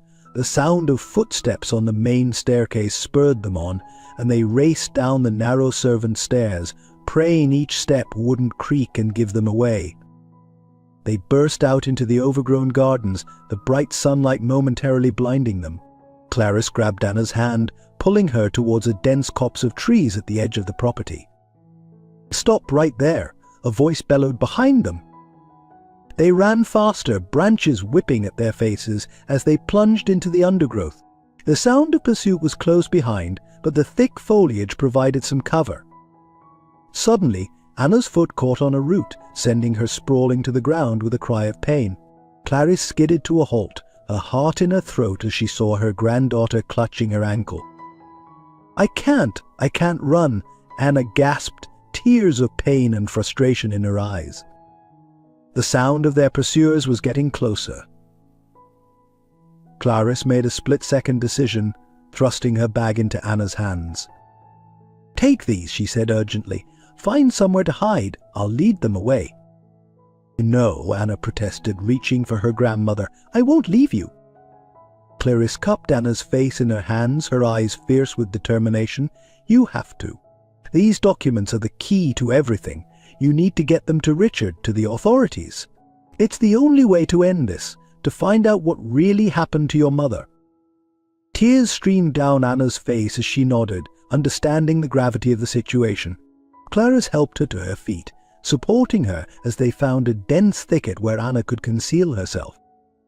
"I'll come back for you," Clarice promised, her own eyes glistening. "Stay hidden, no matter what you hear. Don't come out until you're sure it's safe." And with a final anguished look at her granddaughter, Clarice turned and ran back the way they had come, deliberately making noise to draw attention to herself. "Over here," she shouted, leading their pursuers away from Anna's hiding spot. As she ran, Clarice's mind raced. She had no plan, no idea how she would escape, but none of that mattered. All that mattered was keeping Anna safe, giving her the chance to expose the truth, and finally bring justice for Emily. The sound of running feet behind her grew closer. Clarice's lungs burned, her legs ached, but she pushed on, driven by a mother's love and a grandmother's fierce protective instinct. Suddenly she burst out of the trees onto a narrow cliff edge overlooking a rushing river far below. She skidded to a halt, realizing with a sinking heart that she had nowhere left to run. "Mrs. Morgan," a cold voice said behind her. She turned to see Gerald Thompson himself, flanked by two burly men. "I'm afraid this little chase of ours has come to an end." Clarice straightened her spine, facing her old friend turned enemy with defiance. "It's over, Gerald. We know everything. About Jonathan, about what you did to Emily." A flicker of surprise crossed Gerald's face before his expression hardened. "You have no idea what you're dealing with, Clarice. This is bigger than you, bigger than all of us." "Then explain it to me," Clarice challenged, her mind racing for a way to buy more time, to keep them focused on her and away from Anna. "Tell me why you destroyed our family." Gerald's laugh was cold, devoid of humor. "Destroyed? I protected you, Clarice. Jonathan was in too deep. He was going to expose everything. We gave him a chance to back down, to think of his family. But he was too stubborn, too righteous. So you killed him," Clarice said, the words tasting like ash in her mouth. "Made it look like an accident." Gerald shrugged, his lack of remorse chilling. It was necessary, and then Emily started asking questions, digging into things she shouldn't have. "We had no choice. She was my daughter." Clarice cried, years of pain and anger bursting forth. She was innocent. "No one is innocent in this game, Clarice," Gerald replied, his voice almost sad. "Now where is the girl? Where is Anna?" Clarice's heart stuttered, but she kept her face impassive. "I don't know what you're talking about." Gerald's eyes narrowed. "Don't play games with me. We know she was with you. A shame, really. She could have lived out her life in blissful ignorance if you hadn't gone digging into the past." "You'll never find her," Clarice said, a fierce pride in her voice. "She's smarter than all of us. She'll finish what Jonathan started." Gerald sighed, pulling a gun from his jacket. "I had hoped we resolved this amicably, old friend. "But you leave me no choice." As he raised the weapon, time seemed to slow for Clarisse.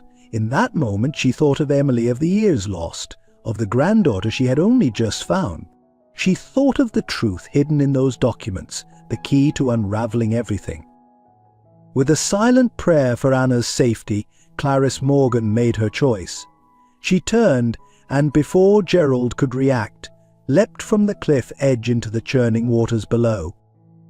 The last thing she heard was Gerald's enraged shout, drowned out by the rush of the river as it swept her away. As the cold water enveloped her, Clarisse felt a strange sense of peace. She had done what she could. Now it was up to Anna to finish this fight, to uncover the truth and bring justice for their family. Miles away, hidden in the dense undergrowth, Anna clutched the bag of documents to her chest, tears streaming down her face as she waited in terrified silence. Unaware of her grandmother's fate, she steeled herself for what was to come, determined to see this through to the end, whatever the cost. The truth about Emily, about the organization that had torn their family apart, was finally within reach. But the price of that truth was proving to be higher than anyone could have imagined. As the sun began to set on this day of revelations and sacrifices, the stage was set for a final confrontation that would change everything. The dense forest was eerily quiet as night fell, the only sound the occasional rustle of leaves in the gentle breeze. Anna remained hidden in the thicket, her heart pounding so loudly she was sure it would give away her position. Hours had passed since Clarisse had led their pursuers away, and the silence that followed was almost more terrifying than the chase itself. As the last rays of sunlight faded, Anna knew she couldn't stay put any longer. With shaking hands, she opened the bag Clarisse had entrusted to her, pulling out the documents and journal they had discovered. Using the faint light from her phone, she began to read, her eyes widening with each revelation. The journal detailed Jonathan's deep involvement with the organization, his initial belief that he was part of something greater, and his growing horror as he uncovered the true extent of their corruption. The final entries were frantic, describing his desperate attempts to gather enough evidence to bring them down before they discovered his betrayal. Tears streamed down Anna's face as she read the last entry, dated just days before her mother's disappearance. "Emily knows.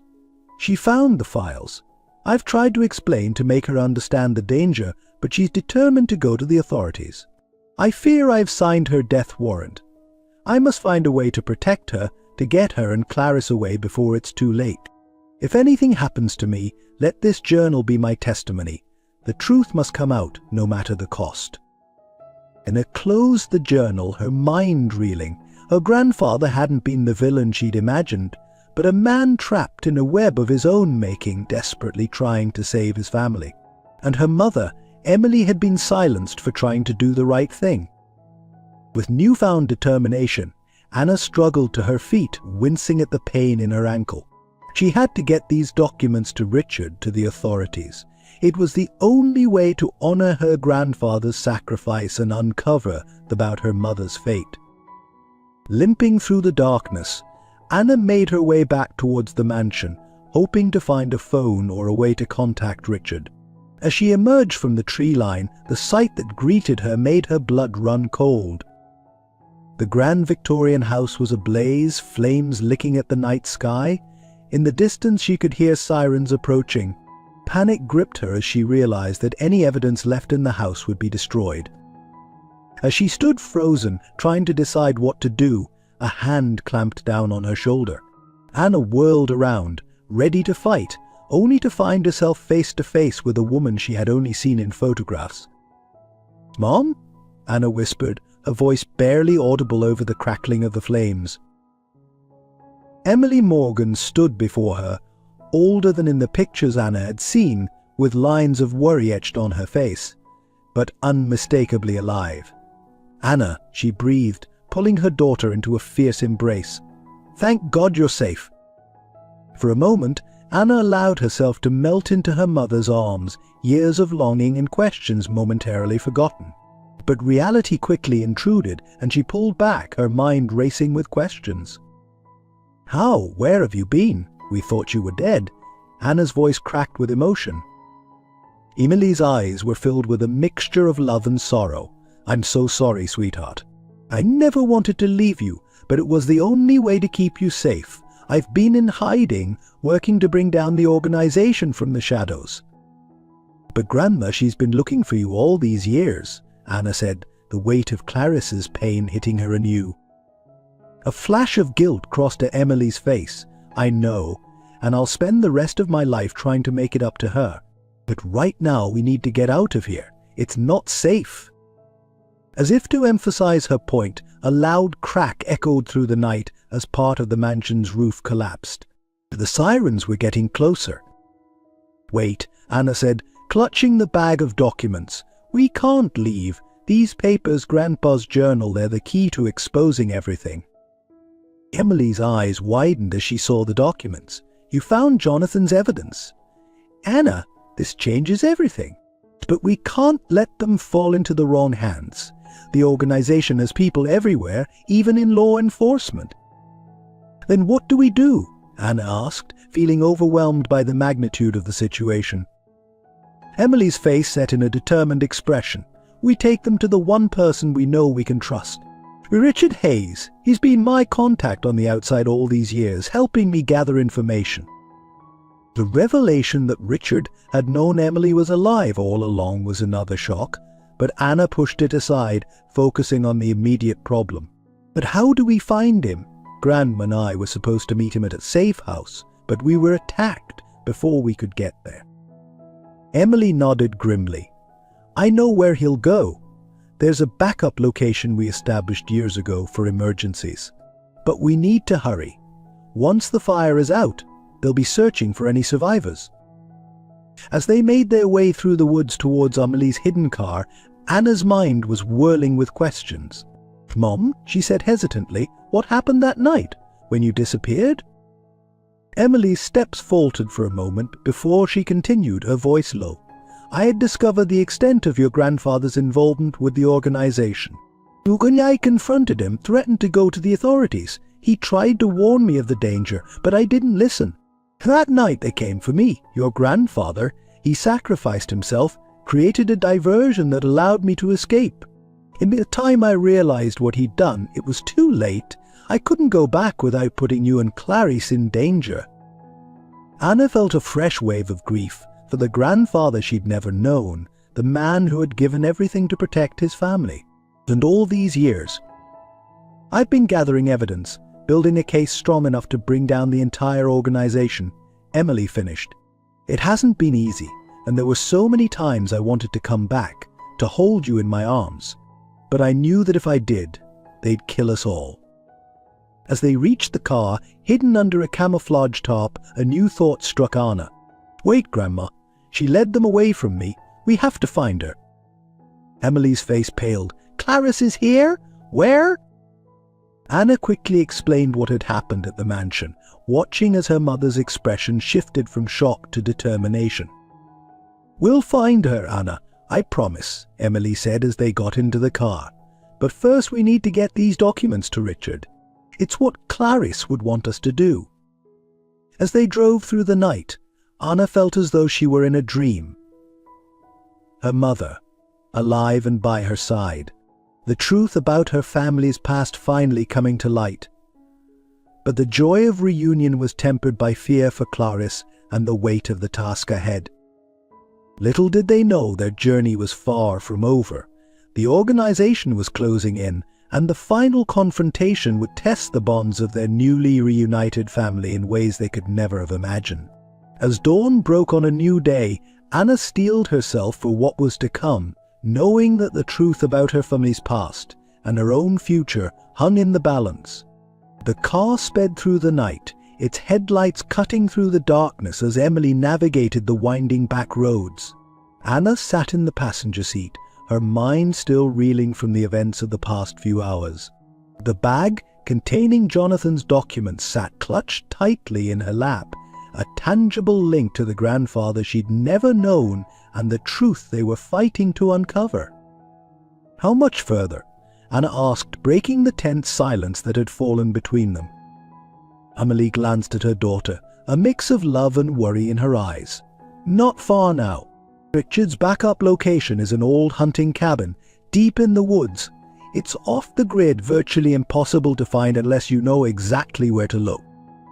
As they drove, Anna couldn't help but study her mother's face, noting the similarities and differences from the photos she'd treasured for so long. There were new lines around Emily's eyes, a hardness that spoke of years spent looking over her shoulder. But there was also a fierce determination that Anna recognized in herself. "Mom," Anna began hesitantly, "I need to know, all these years, did you ever try to contact us? To let us know you were alive?" Emily's hands tightened on the steering wheel, her knuckles turning white. "Oh, Anna," she sighed, her voice heavy with regret. "There were so many times I wanted to. Nights when I'd lie awake, imagining what it would be like to hold you in my arms again, to see you grow up. But every time I came close, something would happen to remind me of the danger. I couldn't risk your safety, or Clarice's." Anna nodded, understanding but still feeling the ache of those lost years. And Grandma, did she know anything about this? "No," Emily said firmly. "I couldn't put that burden on her. It was safer for everyone if she truly believed I was gone. Richard was my only contact, and even he didn't know everything." As they turned onto a narrow dirt road, barely more than a track through the trees, Emily's expression grew more serious. "Anna, before we reach the cabin, there's something you need to know. The organization we're dealing with, it's not just some criminal enterprise. It reaches into the highest levels of government, law enforcement, even international corporations. What your grandfather uncovered, what I've been fighting against all these years, it's bigger than any of us imagined." Anna felt a chill run down her spine at her mother's words. "How deep does it go?" "Deep enough that we can't trust anyone outside our immediate circle," Emily replied grimly. "That's why it's been so hard to gather enough evidence to bring them down. They have people everywhere ready to bury the truth at a moment's notice." The car came to a stop in a small clearing, the cabin barely visible in the pre-dawn light. As they got out, Anna winced at the pain in her ankle, a reminder of their narrow escape from the mansion. Emily was immediately at her side, supporting her. "Are you okay? What happened?" Anna quickly explained about twisting her ankle during their flight from Gerald and his men. Emily's face darkened at the mention of Gerald's name. "Gerald Thompson," she spat, disgust evident in her voice. "He was like an uncle to me growing up. To think he was involved in all of this, it makes me sick." As they approached the cabin, a figure emerged from the shadows, gun raised. Anna tensed, but Emily stepped forward, hands raised. "It's us, Richard," she called out softly. "We made it." The gun lowered and Richard Hayes stepped into view, looking haggard and relieved. "Thank God," he breathed, ushering them inside. "When I couldn't reach Clarice, I feared the worst." Once inside the sparse but comfortable cabin, Richard turned to Anna, his eyes filled with concern. "Anna, where's your grandmother? What happened?" Anna swallowed hard, fighting back tears as she recounted their escape from the mansion and Clarice's sacrifice to lead their pursuers away. As she spoke, she saw the color drain from both Richard and Emily's faces. "We have to find her," Emily said, her voice shaking. "She's out there alone, thinking I'm dead, facing God knows what." Richard held up a hand, his expression grim. "We will, Emily, but first we need to deal with what's in that bag. And if what you've told me is true, those documents could be the key to bringing down the entire organization." Anna handed over the bag, watching anxiously as Richard and Emily pored over its contents. The sun was rising, casting long shadows through the cabin windows by the time they finished. Hideford looked up, his eyes blazing with a mixture of triumph and fear. "This is it," he said, his voice barely above a whisper. "Everything we need to expose them.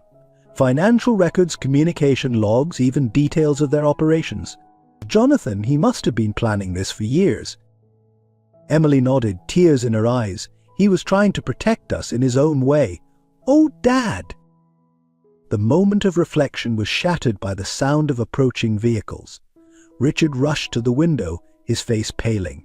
"They've found us," he said, his voice tight with tension. "How the hell did they track us here?" Emily was already moving, gathering up the documents. "It doesn't matter. We need to get out of here now. Is there another way out?" Richard nodded, moving towards a concealed trapdoor. "There's a tunnel leads to a cave system about a mile from here. We can lose them in the woods." As they hurried to gather what they needed, Anna couldn't shake the feeling that they were missing something crucial. "Wait," she said suddenly, causing both Emily and Richard to pause. "What if this is our chance? We have the evidence. If we can get it to the right people." Emily shook her head vehemently. "It's too risky, Anna. We don't know who we can trust." But Anna stood her ground, a plan forming in her mind. "What if we don't have to trust anyone? Just what if we can make the evidence public all at once so they can't cover it up?" Richard's eyes widened as he caught on to her idea.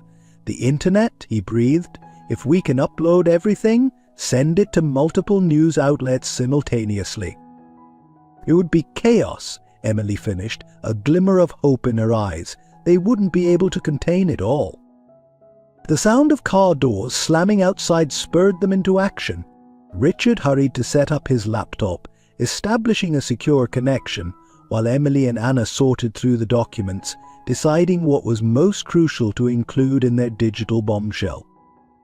As Richard worked feverishly to upload the files, Emily turned to Anna, cupping her daughter's face in her hands. "I am so proud of you," she said, her voice thick with emotion. "You're braver than I ever was." Anna leaned into her mother's touch, feeling a lifetime of longing in that simple gesture. "We're going to finish this," she said with determination. "For Grandpa, for Grandma, for all of us." The sound of splintering wood echoed through the cabin as their pursuers began to break down the door. Richard looked up from the computer, his face pale but resolute. "It's done," he said. "The files are uploading. In a few minutes, the whole world will know the truth." As the door burst open, Gerald Thompson leading a group of armed men into the cabin, Anna felt a strange sense of calm settle over her. Whatever happened next, the truth was out there. The lies and secrets that had torn her family apart for so long were finally exposed to the light of day. Emily stepped forward, placing herself between the intruders and her daughter. "It's over, Gerald," she said, her voice steady and strong. "The truth is out. There's nowhere left for you to hide." Gerald's face contorted with rage as he realized what they had done, but before he could respond, a commotion outside drew everyone's attention, and the sound of police sirens filled the air, growing louder by the second. In the chaos that followed, as local law enforcement, drawn by the disturbance, clashed with Gerald's men, Anna found herself being pulled towards the trapdoor by her mother and Richard.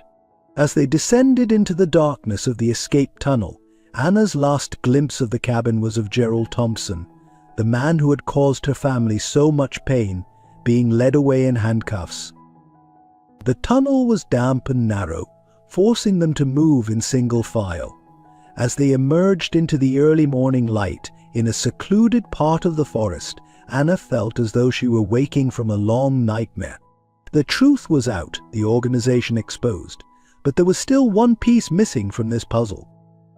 "Grandma," Anna said, turning to Emily and Richard, "we need to find her. She has to know the truth that you're alive, that we did it." Emily nodded, tears shining in her eyes. "Yes, we'll find her, and this time I'm never letting her go again." As they made their way through the forest, towards an uncertain future, but with the weight of secrets finally lifted from their shoulders, Anna felt a glimmer of hope. Their family had been torn apart by lies and deceit, but now, with the truth finally revealed, perhaps they could begin to heal. The road ahead would not be easy, but for the first time in years they would face it together. The forest was alive with the sounds of birds greeting the new day as Emily, Anna, and Richard made their way through the dense undergrowth. Despite their exhaustion, they pushed on, driven by the urgent need to find Clarice and the knowledge that they were now fugitives from both the law and the remnants of the organization they had just exposed. "We need to find a way to contact the authorities," Richard said, breaking the tense silence that had fallen over the group. to explain our side of the story before they label us as criminals. Emily shook her head, her eyes scanning the forest around them. Not yet. We can't risk it until we know for sure who we can trust. The organization's roots run deep, and there's no telling how many of their people are still in positions of power. Anna, limping slightly due to her injured ankle, couldn't shake the image of her grandmother facing danger alone. But what about Grandma? How are we going to find her? Emily's face softened as she looked at her daughter. Clarice is smart and resourceful, and if she managed to escape Gerald and Ms. Men, she'll be looking for a way to contact us. We need to think like her. As they paused to rest and reassess their situation, the distant sound of a helicopter broke through the morning air. They instinctively crouched lower, using the trees for cover. "They're expanding the search," Richard muttered, his face grim. "We can't stay in one place for too long." Anna's mind raced, trying to think of where her grandmother might go. Suddenly, a memory surfaced, a conversation she'd had with Clarice just days ago, though it felt like a lifetime. "The garden," Anna said, her eyes widening with realization. "Grandma told me about a special place in the garden of your old house, Mum. A hidden spot where you used to play as a child. She said it was your secret place, somewhere you'd go when you needed to feel safe." Emily's breath caught, a mix of pain and nostalgia crossing her face. "The willow tree," she whispered. "There was a hollow space beneath its roots, big enough for a child to hide in. I'd almost forgotten about it." Richard looked between them, hope dawning in his eyes. "It's worth a shot. If Clarice is trying to find a safe place to regroup, somewhere with a connection to you, Emily, that could be it." The decision made, they set off with renewed purpose, Emily leading the way based on her memories of the area. As they traveled, Anna couldn't help but study her mother, still marveling at the reality of her presence after so many years of absence. "Mom," Anna began hesitantly, "when this is all over, what happens next? For us, I mean." Emily glanced back at her daughter, her eyes filled with a mixture of love and regret. "Oh, Anna, I know I have so much to make up for, so many years lost. If you'll let me, I want to be a part of your life, to get to know the amazing young woman you've become." Anna felt a lump form in her throat. "I'd like that," she said softly, "but it's not just about us. Grandma, she's been through so much. We both have. It's going to take time to heal, to trust again." Emily nodded, understanding etched on her face. "I know, and I'm prepared for that. Whatever it takes, however long it takes, I want to make things right, with both of you." As the day wore on, the terrain became more familiar to Emily. They were getting close to the old Morgan property. Caution slowed their progress as they approached, keenly aware that this could also be a location their pursuers might check. Finally, they caught sight of the old house through the trees. It stood silent and seemingly abandoned, a shadow of its former grandeur.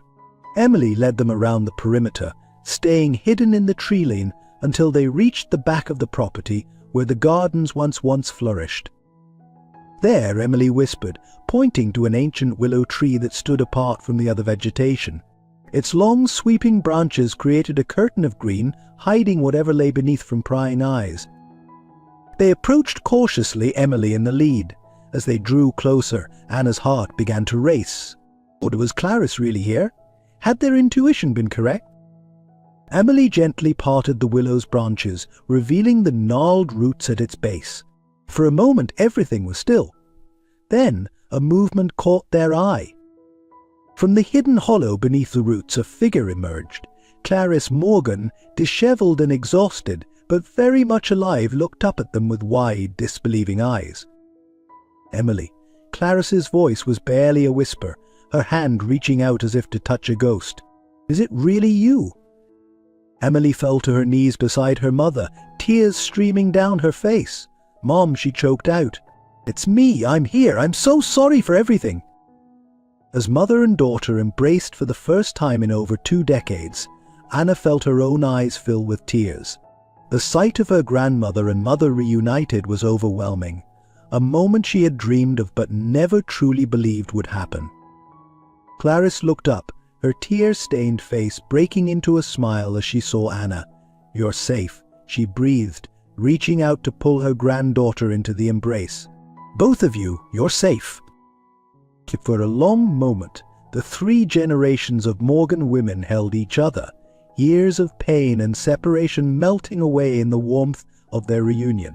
Richard stood back, allowing them this private moment, but keeping a watchful eye on their surroundings. Finally, Clarice pulled back, her eyes moving between Emily and Anna. "But how? Emily, I thought you were." Emily took a deep breath, prepared to explain everything, but Richard's urgent voice cut through the moment. "I hate to interrupt," he said, his tone tense, "but we're not out of danger yet. We need to move. Now." "Shino." In the distance, they could hear the sound of vehicles approaching. The bubble of their reunion burst, reality crashing back in with brutal force. Clarice struggled to her feet, determination replacing the shock on her face. He's right.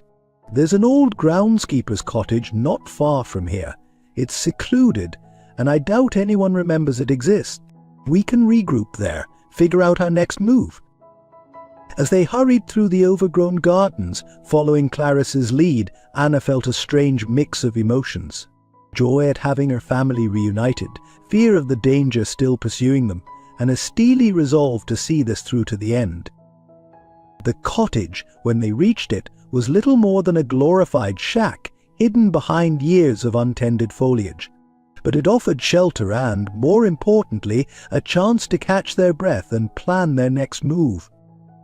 Once inside, Richard immediately set to work, using a battered old radio he found to try and pick up news broadcasts. The others collapsed onto the dusty furniture, the adrenaline of their reunion giving way to bone-deep exhaustion.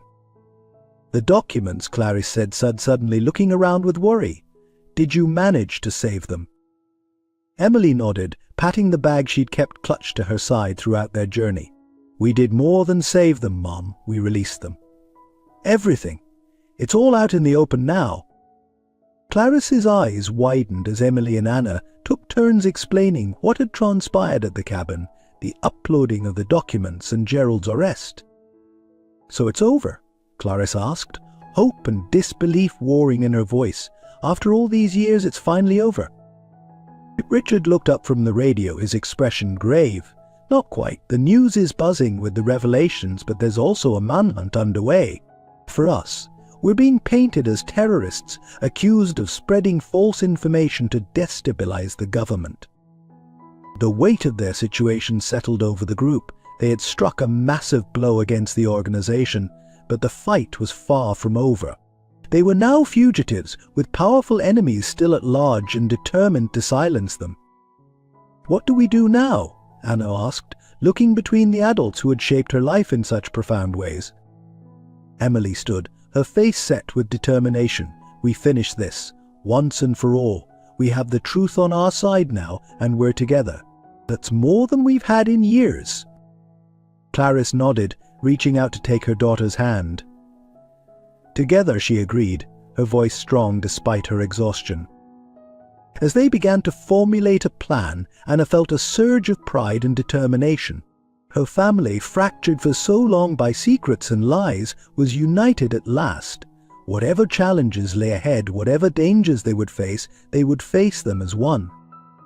The old cottage, hidden away in the overgrown gardens of their past, became a war room of sorts. As they plotted their next moves, reaching out to trusted contacts and piecing together the extent of the fallout from their revelations, Anna realized that this was just the beginning of a new chapter in their story. The truth was out, but the real battle for justice, for redemption, for a future free from the shadows of the past, was only just beginning. And this time they would fight it together, 3 generations of Morgan women united by blood, by love and by an unshakable determination to see justice done. The old groundskeeper's cottage buzzed with tension as Clarice, Emily, Anna and Richard huddled around a battered radio, listening intently to the latest news broadcast. The world outside was in chaos, reeling from the revelations they had unleashed. Unprecedented allegations of corruption at the highest levels of government and law enforcement. A reporter's voice crackled through the static. Documents released anonymously to multiple news outlets paint a picture of a vast conspiracy reaching into every corner of. Richard switched to another station, his face grim. Manhunt continues for the individuals believed to be responsible for this massive data leak. Authorities are urging citizens to be on the lookout for Clarice Morgan, her recently discovered granddaughter Anna, and Emily Morgan, long thought deceased but now. He turned off the radio, the silence in the cottage deafening. "Oh," Emily said, breaking the tension, "at least they got one thing right. I'm not dead." Despite the gravity of their situation, Anna couldn't help but chuckle. It was a small moment of levity in the storm they found themselves in. Clarice stood, pacing the small confines of the cottage. "We need a plan. We can't stay here forever, and we can't keep running. There has to be a way to clear our names, to make people understand that we're not the villains in this story." Richard nodded, his legal mind already working on possibilities. "The key is finding someone we can trust, someone with enough authority and integrity to listen to our side of the story without immediately turning us in." "But who?" Anna asked, the weight of their fugitive status settling heavily on her shoulders. "The organization's reach is so vast. How can we be sure anyone is truly free from their influence?" Emily, who had been quiet for a while, suddenly spoke up. "I might know someone, an old friend from my college days. She's a federal judge now with a reputation for being incorruptible. If anyone would be willing to hear us out, it's her." Clarice turned to her daughter, hope and wariness warring in her eyes. "Can we trust her, Emily, after everything that's happened?" Emily met her mother's gaze, years of pain and misunderstanding passing between them. "We have to trust someone, Mom. And Judge Sandra Hawkins, she was always driven by a sense of justice. And if we can get to her, show her what we know, I believe she'll help us." The group fell silent, considering their options. It was a risk, but one they might have to take. "All right," Richard said finally, "but getting to a federal judge while we're the most wanted people in the country isn't going to be easy. We need a plan." As they began to brainstorm, Anna found her mind wandering.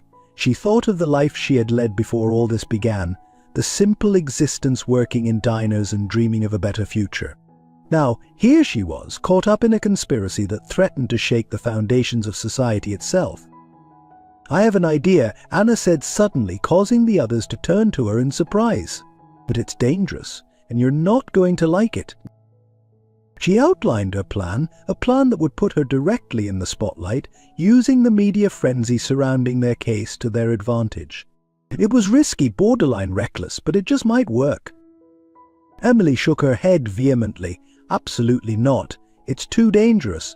I won't lose you again, not when I've just found you." But Clarice was looking at her granddaughter with a mixture of pride and understanding. "It could work," she said softly, "and Anna's right, it might be our best shot."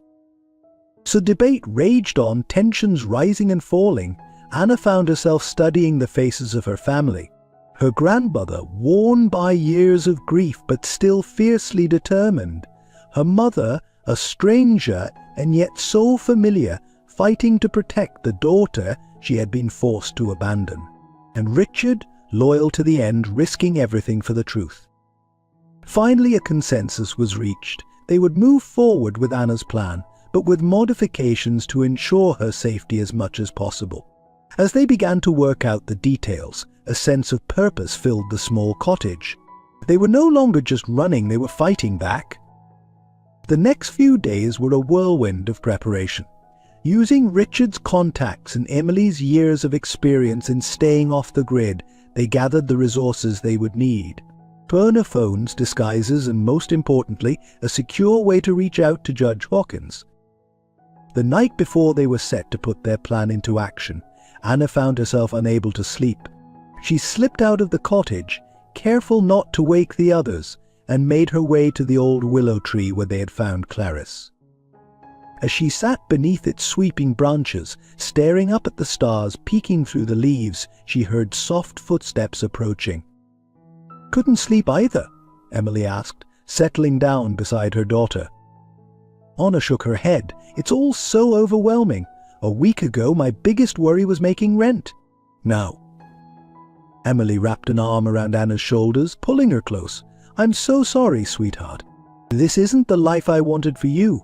If I could go back, change things. Don't, Anna interrupted gently. We can't change the past. And despite everything, I'm glad we found each other. And I'm glad I know the truth about our family. They sat in comfortable silence for a while, the weight of tomorrow's challenges temporarily lifted.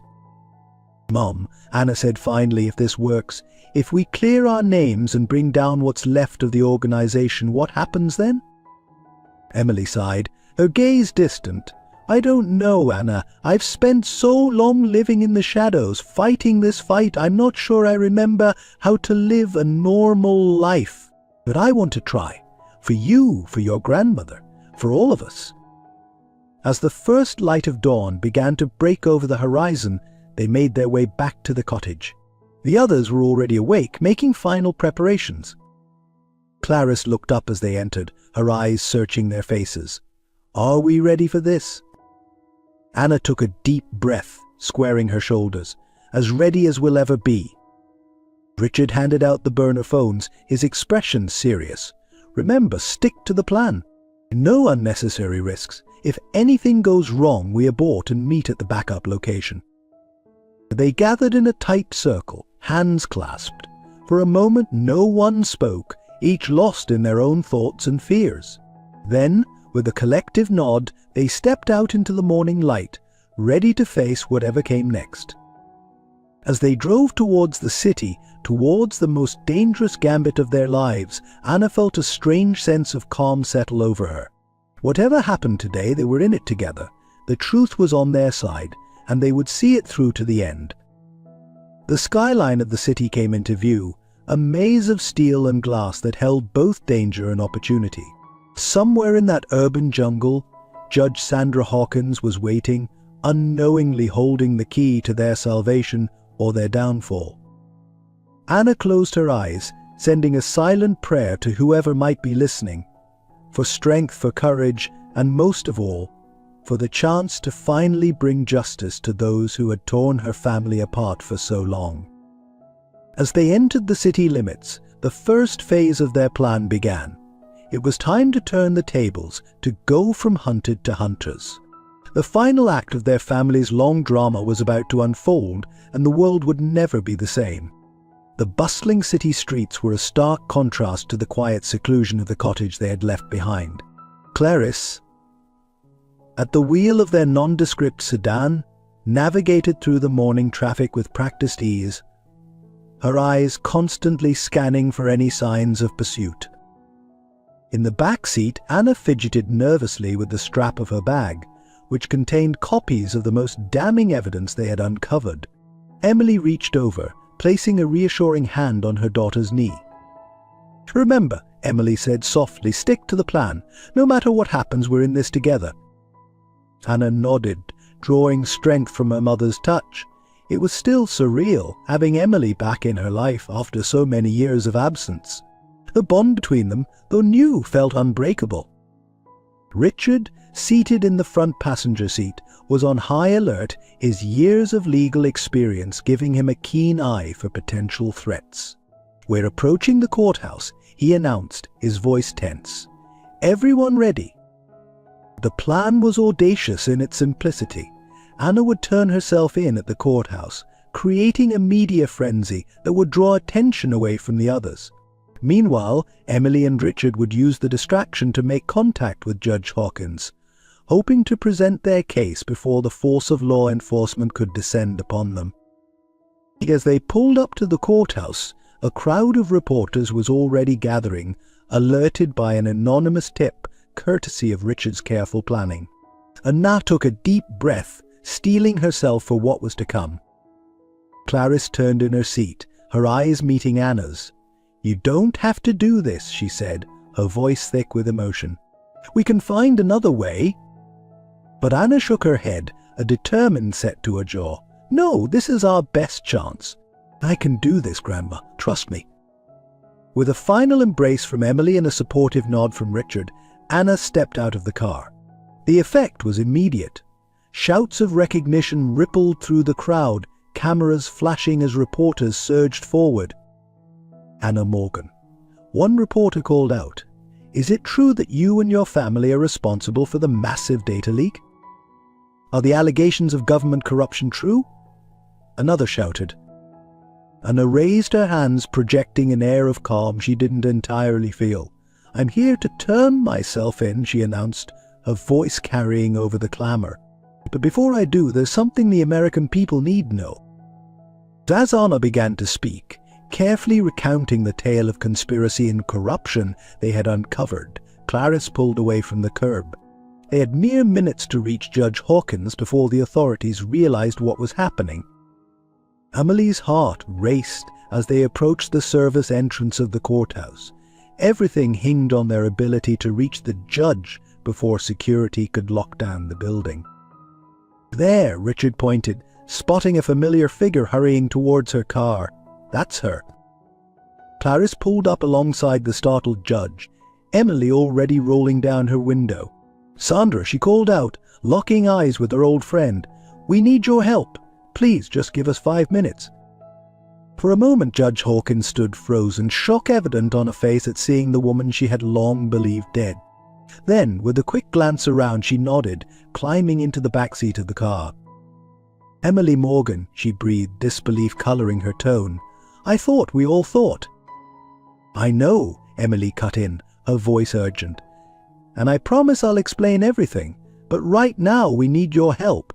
Corruption goes deeper than anyone realizes, and we have proof." As Clarice drove, taking a circuitous route to avoid any purget, Emily and Richard laid out their case.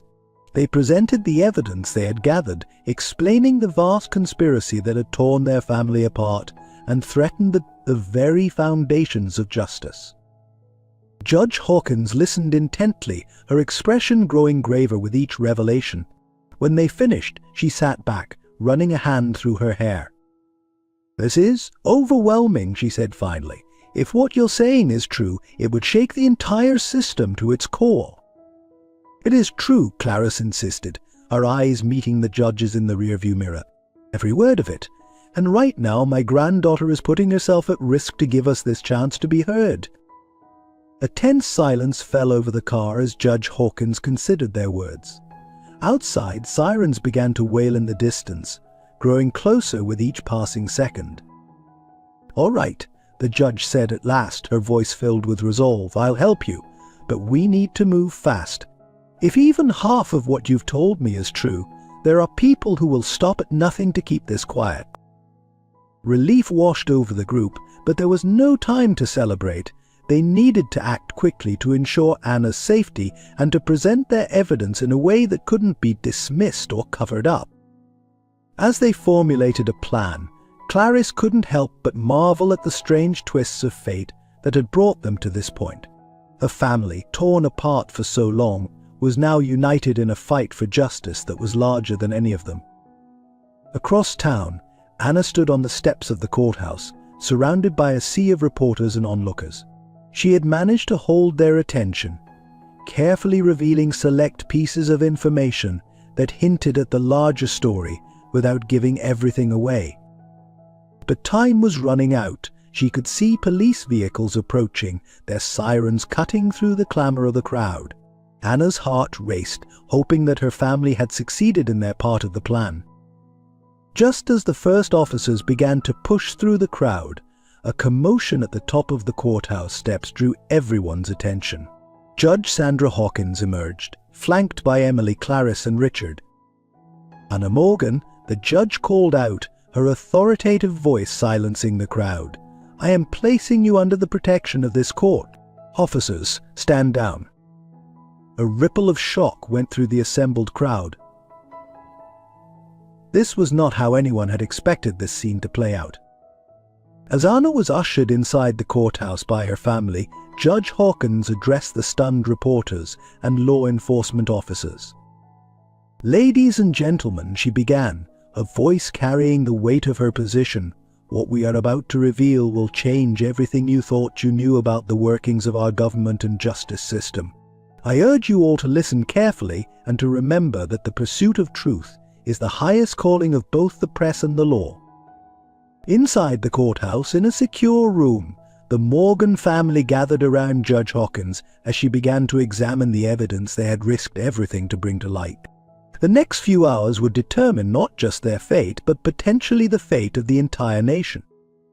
As Anna sat between her mother and grandmother, both holding her hands tightly, she felt a mixture of fear and hope. They had taken an incredible risk, but for the first time in years, the truth was finally being heard. Whatever came next, they would face it together. The long nightmare that had haunted their family for generations was finally approaching its end. As Judge Hawkins pored over document after document, her expression growing more determined with each revelation, Anna allowed herself to imagine a future free from secrets and lies. The fight was far from over, but in that moment, surrounded by the love and strength of her family, Anna knew that they had already won the most important battle. They were together, united in purpose and in love, and with that unity they could face anything that came their way. The next few hours passed in a blur of intense activity. Judge Hawkins, true to her reputation for incorruptibility, moved with swift efficiency. She summoned trusted colleagues, set up secure communications, and began the process of verifying the mountain of evidence presented by the Morgan family. As the judge worked, Clarice, Emily, Anna, and Richard found themselves sequestered in a private chamber within the courthouse. The room buzzed with nervous energy as they waited for news of what would happen next. "Do you think it's working?" Anna asked, breaking the tense silence. "Will they believe us?" Emily squeezed her daughter's hand reassuringly. "Judge Hawkins is thorough. If anyone can navigate this legal minefield and bring the truth to light, it's her." Clarice nodded in agreement, though her eyes never left the door. "We've done all we can, and now we have to trust in the system we're trying to save." As the hours ticked by, snippets of news reached them through carefully vetted channels. The story was breaking across all major networks, sending shockwaves through the corridors of power. Phones were ringing off the hook in government offices across the country as officials scrambled to respond to the allegations. Richard, who had been pacing the room, suddenly stopped, his face pale. "We need to be prepared," he said gravely. "The organization won't go down without a fight. They'll try to discredit us, to paint us as criminals or lunatics." As if on cue, a knock at the door startled them all. Judge Hawkins entered, her expression unreadable. "We're ready," she said simply. "It's time." The family exchanged glances, a mix of fear and determination in their eyes. This was the moment they had been working towards, the culmination of years of struggle and sacrifice. As they were led through the courthouse, flanked by security, Clarice couldn't help but marvel at the surreal act. Just days ago, they had been fugitives hunted and alone. Now they were at the center of a storm that threatened to reshape the very foundations of power in the country. They emerged into a packed courtroom, cameras flashing and reporters straining against barriers for a better view. At the front of the room, a panel of judges sat ready to hear their testimony. Judge Hawkins took her place among her colleagues, her voice ringing out clear and strong. "What we are about to hear today will shake our nation to its core. But let us remember that the pursuit of justice, no matter how difficult or painful, is the cornerstone of our democracy." As Clarice stepped forward to give her testimony, she felt the weight of history on her shoulders. She spoke of Jonathan's initial involvement with the organization, his growing horror as he uncovered the true extent of their corruption, and his desperate attempts to gather evidence before it was too late. Emily followed, her voice steady as she recounted her years in hiding, the constant fear, and the heartbreaking decision to stay away from her family to protect them. She detailed the web of corruption she had uncovered, naming names and revealing connections that sent murmurs of shock rippling through the courtroom. When it was Anna's turn to speak, she felt a moment of panic. But as she looked out at the sea of faces, she caught sight of her mother and grandmother, their eyes filled with love and support. Drawing strength from their presence, she began to tell her story of a childhood spent on the run, of the recent days of revelation and danger, and of the unbreakable bond of family that had brought them to this moment. As the testimony continued, corroborated by the mountain of evidence they had gathered, the mood in the courtroom shifted. Initial skepticism gave way to shock, then to anger as the full extent of the corruption was revealed. Outside the courthouse, crowds had gathered, drawn by the sensational news breaking across all media platforms. The air was thick with tension as people struggled to come to terms with the staggering revelations. Back inside, as the last piece of evidence was presented, a hush fell over the courtroom. The panel of judges conferred briefly before Judge Hawkins stood to address the room. In light of the overwhelming evidence presented here today, she began, her voice solemn, "I am ordering an immediate and full-scale investigation into all allegations. Furthermore, I am issuing warrants for the arrest of several high-ranking officials named in this testimony." A roar of reaction swept through the courtroom, cameras flashing furiously as reporters rushed to be the first to break the news. Amidst the chaos, Clarice, Emily and Anna clung to each other, tears of relief and exhaustion streaming down their faces. They had done it, the truth was out, and the wheels of justice were finally turning. But even as they celebrated this momentous victory, they knew that their fight was far from over. The organization had deep roots, and there would undoubtedly be those who would resist the coming changes with everything they had. As they were led out of the courtroom, now under the protection of federal marshals, Emily turned to her mother and daughter. "Whatever comes next," she said firmly, "we face it together. No more secrets, no more running." Clarice nodded, her eyes shining with pride and love. Together, she agreed. Anna, sandwiched between her mother and grandmother, felt a surge of emotion. For the first time in her life, she felt truly whole, part of a family united not just by blood, but by shared purpose and unbreakable bonds. As they stepped out into the fading light of day, facing a future uncertain but full of hope, Anna knew that this was just the beginning of a new chapter in their lives. The road ahead would be challenging, but with the strength of their family behind them, she felt ready to face whatever came their way. The truth had finally been revealed, shaking the foundations of power and promising a new era of accountability. And at the heart of it all stood 3 generations of Morgan women, their love and determination a beacon of hope in a world hungry for change. As news of their testimony spread like wildfire across the nation, sparking debates, investigations and calls for reform, Clarice, Emily and Anna held on to each other, grateful for the second chance they had been given, not just to seek justice, but to rebuild the family that had been torn apart for so long. The future was uncertain, but one thing was clear. Whatever challenges lay ahead, they would face them together, stronger and more united than ever before. The days following their testimony, a whirlwind of activity. Clarice, Emily and Anna found themselves at the center of a media storm, their faces splashed across every news channel and newspaper front page. The nation was in an uproar, grappling with the magnitude of the revelations they had brought to light. Under the protective custody of federal marshals, the Morgan family was moved to a secure location. The modest safe house was a far cry from Clarice's mansion or the groundskeeper's cottage, but it offered a sanctuary from the chaos unfolding outside. As they sat around the small kitchen table, sipping coffee and watching the news unfold on a battered television, Anna couldn't help but feel a sense of unreality. "It's strange," she mused, "to see our story being told by others, to watch the world change because of what we did." Emily nodded, her eyes fixed on the screen where yet another high-ranking official was being led away in handcuffs. "It's overwhelming. I spent so many years in the shadows, fighting this fight alone. To see it all out in the open now." Clarice reached out, taking her daughter's hand. "You're not alone anymore, Emily. None of us are." The moment was interrupted by a knock at the door. Their assigned marshal entered, his face grave. "We've got a situation," he announced. "There's been a security breach. We need to move you now."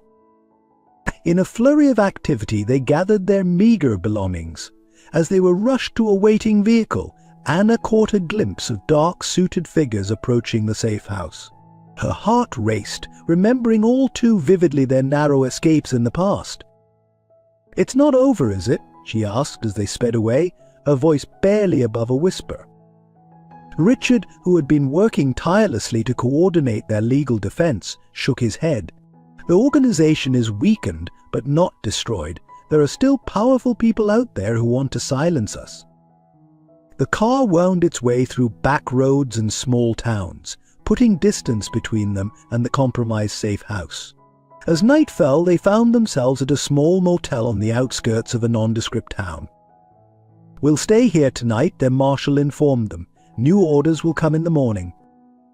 As they settled into their adjoining rooms, the adrenaline of their hasty escape began to wear off.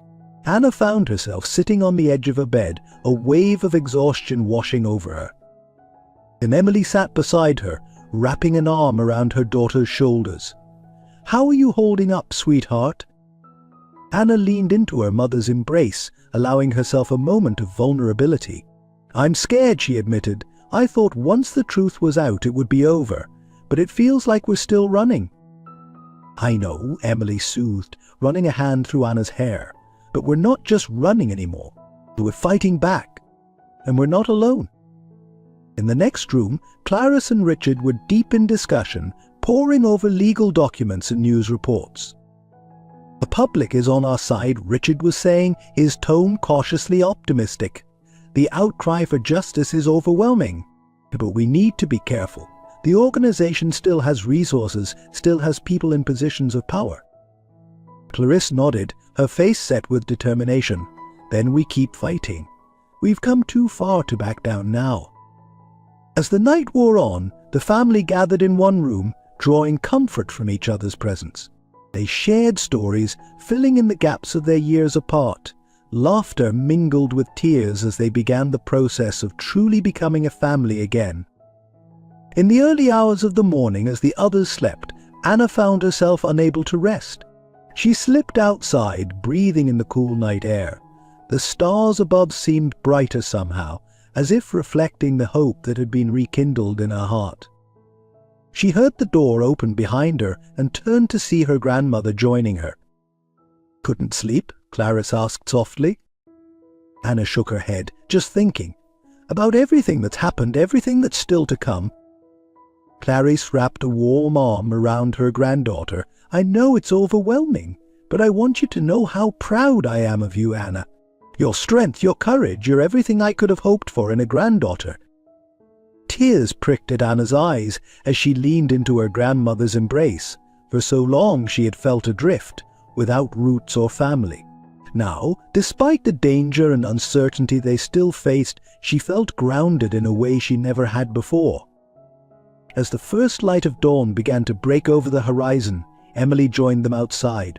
The 3 generations of Morgan women stood together, watching the sun rise on a world forever changed by their actions. "Whatever comes next," Emily said, her voice filled with quiet resolve, "we face it together." Anna nodded, feeling a surge of determination. "Together," she echoed. Clarice squeezed them both, her eyes shining with pride and love. "Always," she affirmed. As they headed back inside to face whatever the new day would bring, Anna felt a sense of peace settle over her. The road ahead was still uncertain, fraught with challenges and potential dangers.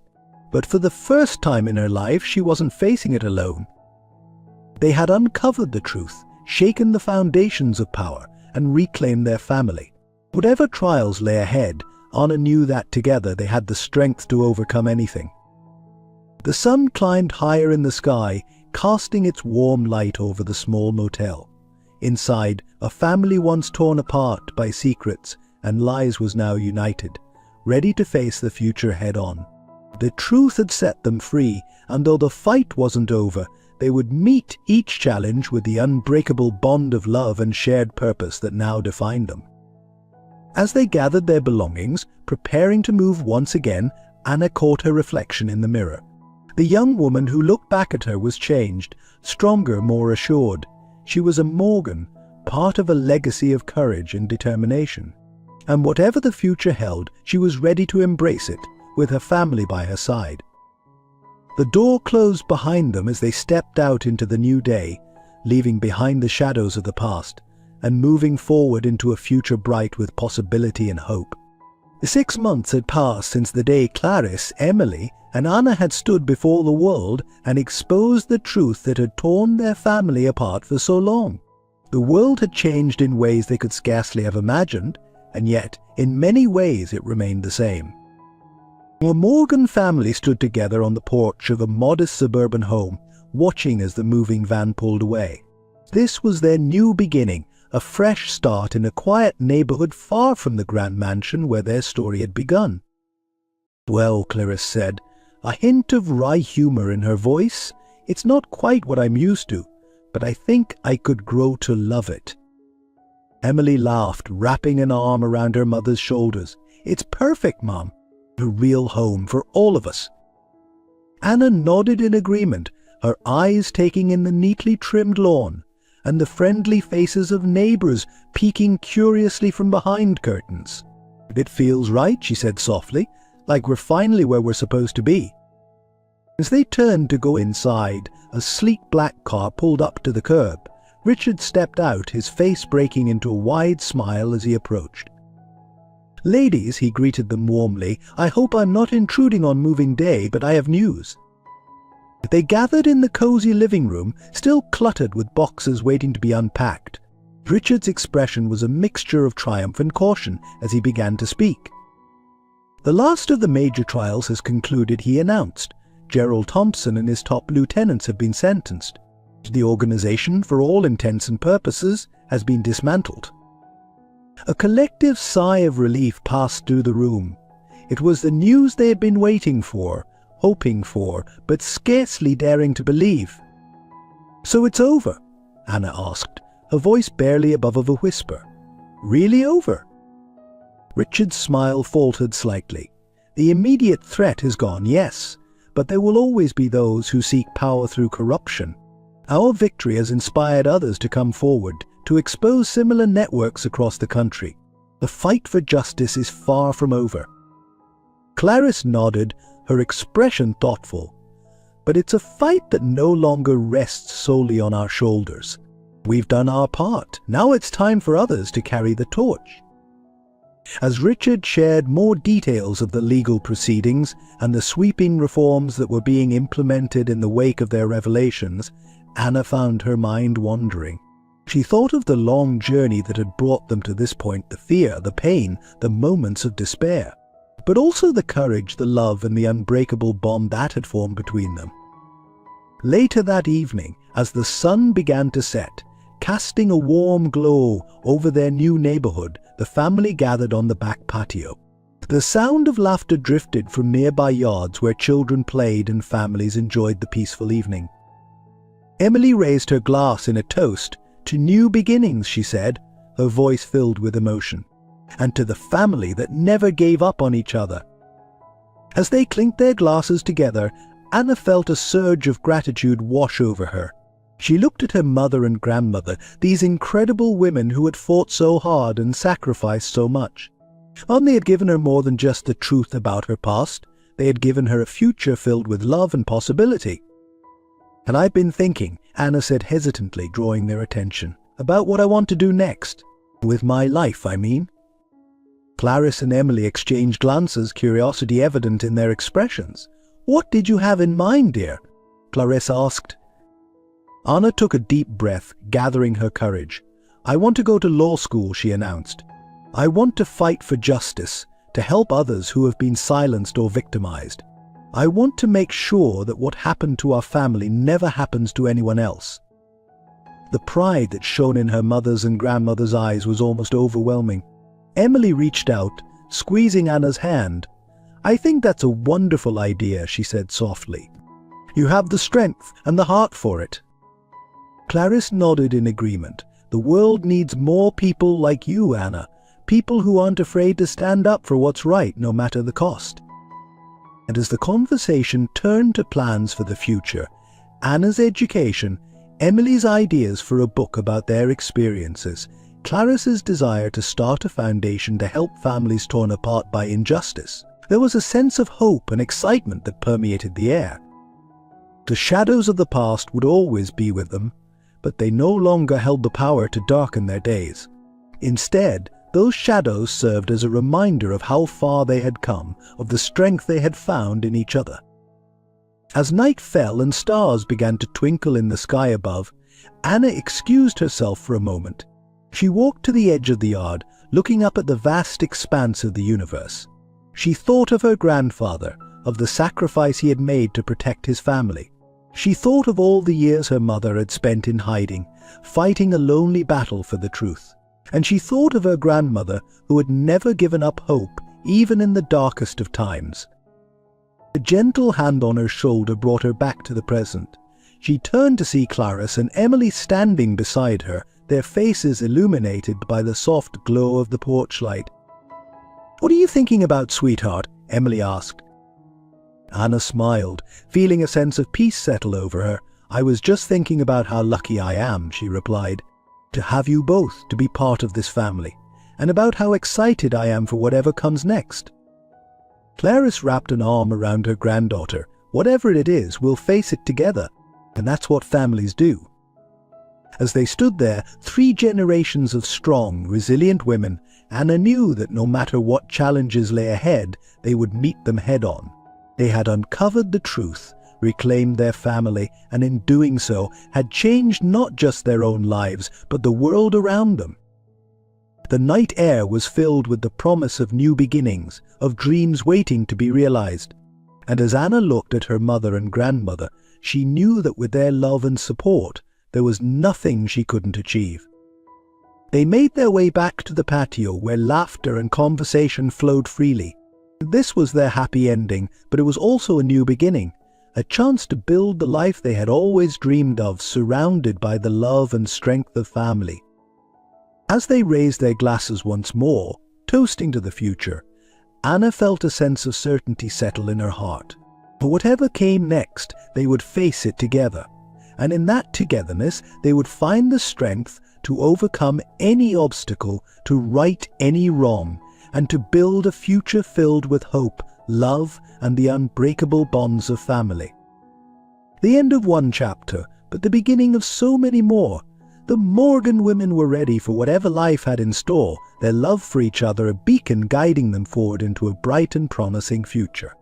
In the depths of our darkest moments, when the world seems to conspire against us, remember the words of Clarice Morgan. There's a pain that never goes away.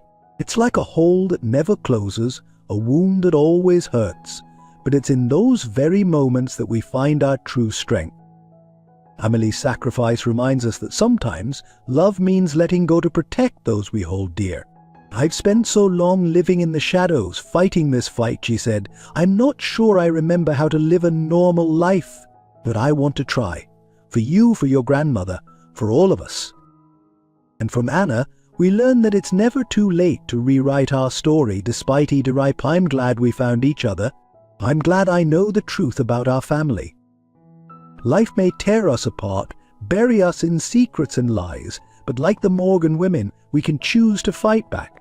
We can choose to believe in the power of truth, in the strength of family, and in the unbreakable bonds of love. So when you feel lost, remember Anna's words, whatever happens next, we face it together. But because in the end, it's not the challenges we face that define us, but the love that guides us through them. Our scars tell the story of our struggles, but they also map the journey to our triumphs. Like Clarice, Emily, and Anna, we too can turn our pain into purpose, our fears into courage, and our loneliness into the most beautiful family story. Remember, it's never too late for a new beginning. It's never too late to find your way home. Whatever comes next, we face it together. Their story reminds us that even in our darkest moments, hope and love can prevail. If this tale of resilience and family bonds has touched your heart, we'd love to hear from you. As Clarice would say, the truth must come out, no matter the cost. So let your voice be heard. Did you enjoy following the Morgans' quest for justice? Comment one below if you found their story inspiring. eager to discover what new challenges await Clarice, Emily, and Anna. Leave a 2 in the comments if you're ready for the next chapter in their lives. And remember Anna's determination to fight for justice, to help others who have been silenced or victimized. And if you have thoughts on how their story could unfold, or if there's anything you'd like to discuss, we welcome your comments. Lastly, as Richard would advise, we need to keep fighting. We've come too far to back down now. Support our team's ongoing efforts to bring you compelling stories by subscribing to our channel. Your engagement fuels our passion to create content that resonates and inspires. Together, let's continue this journey of storytelling, just as the Morgan women face their future united and strong.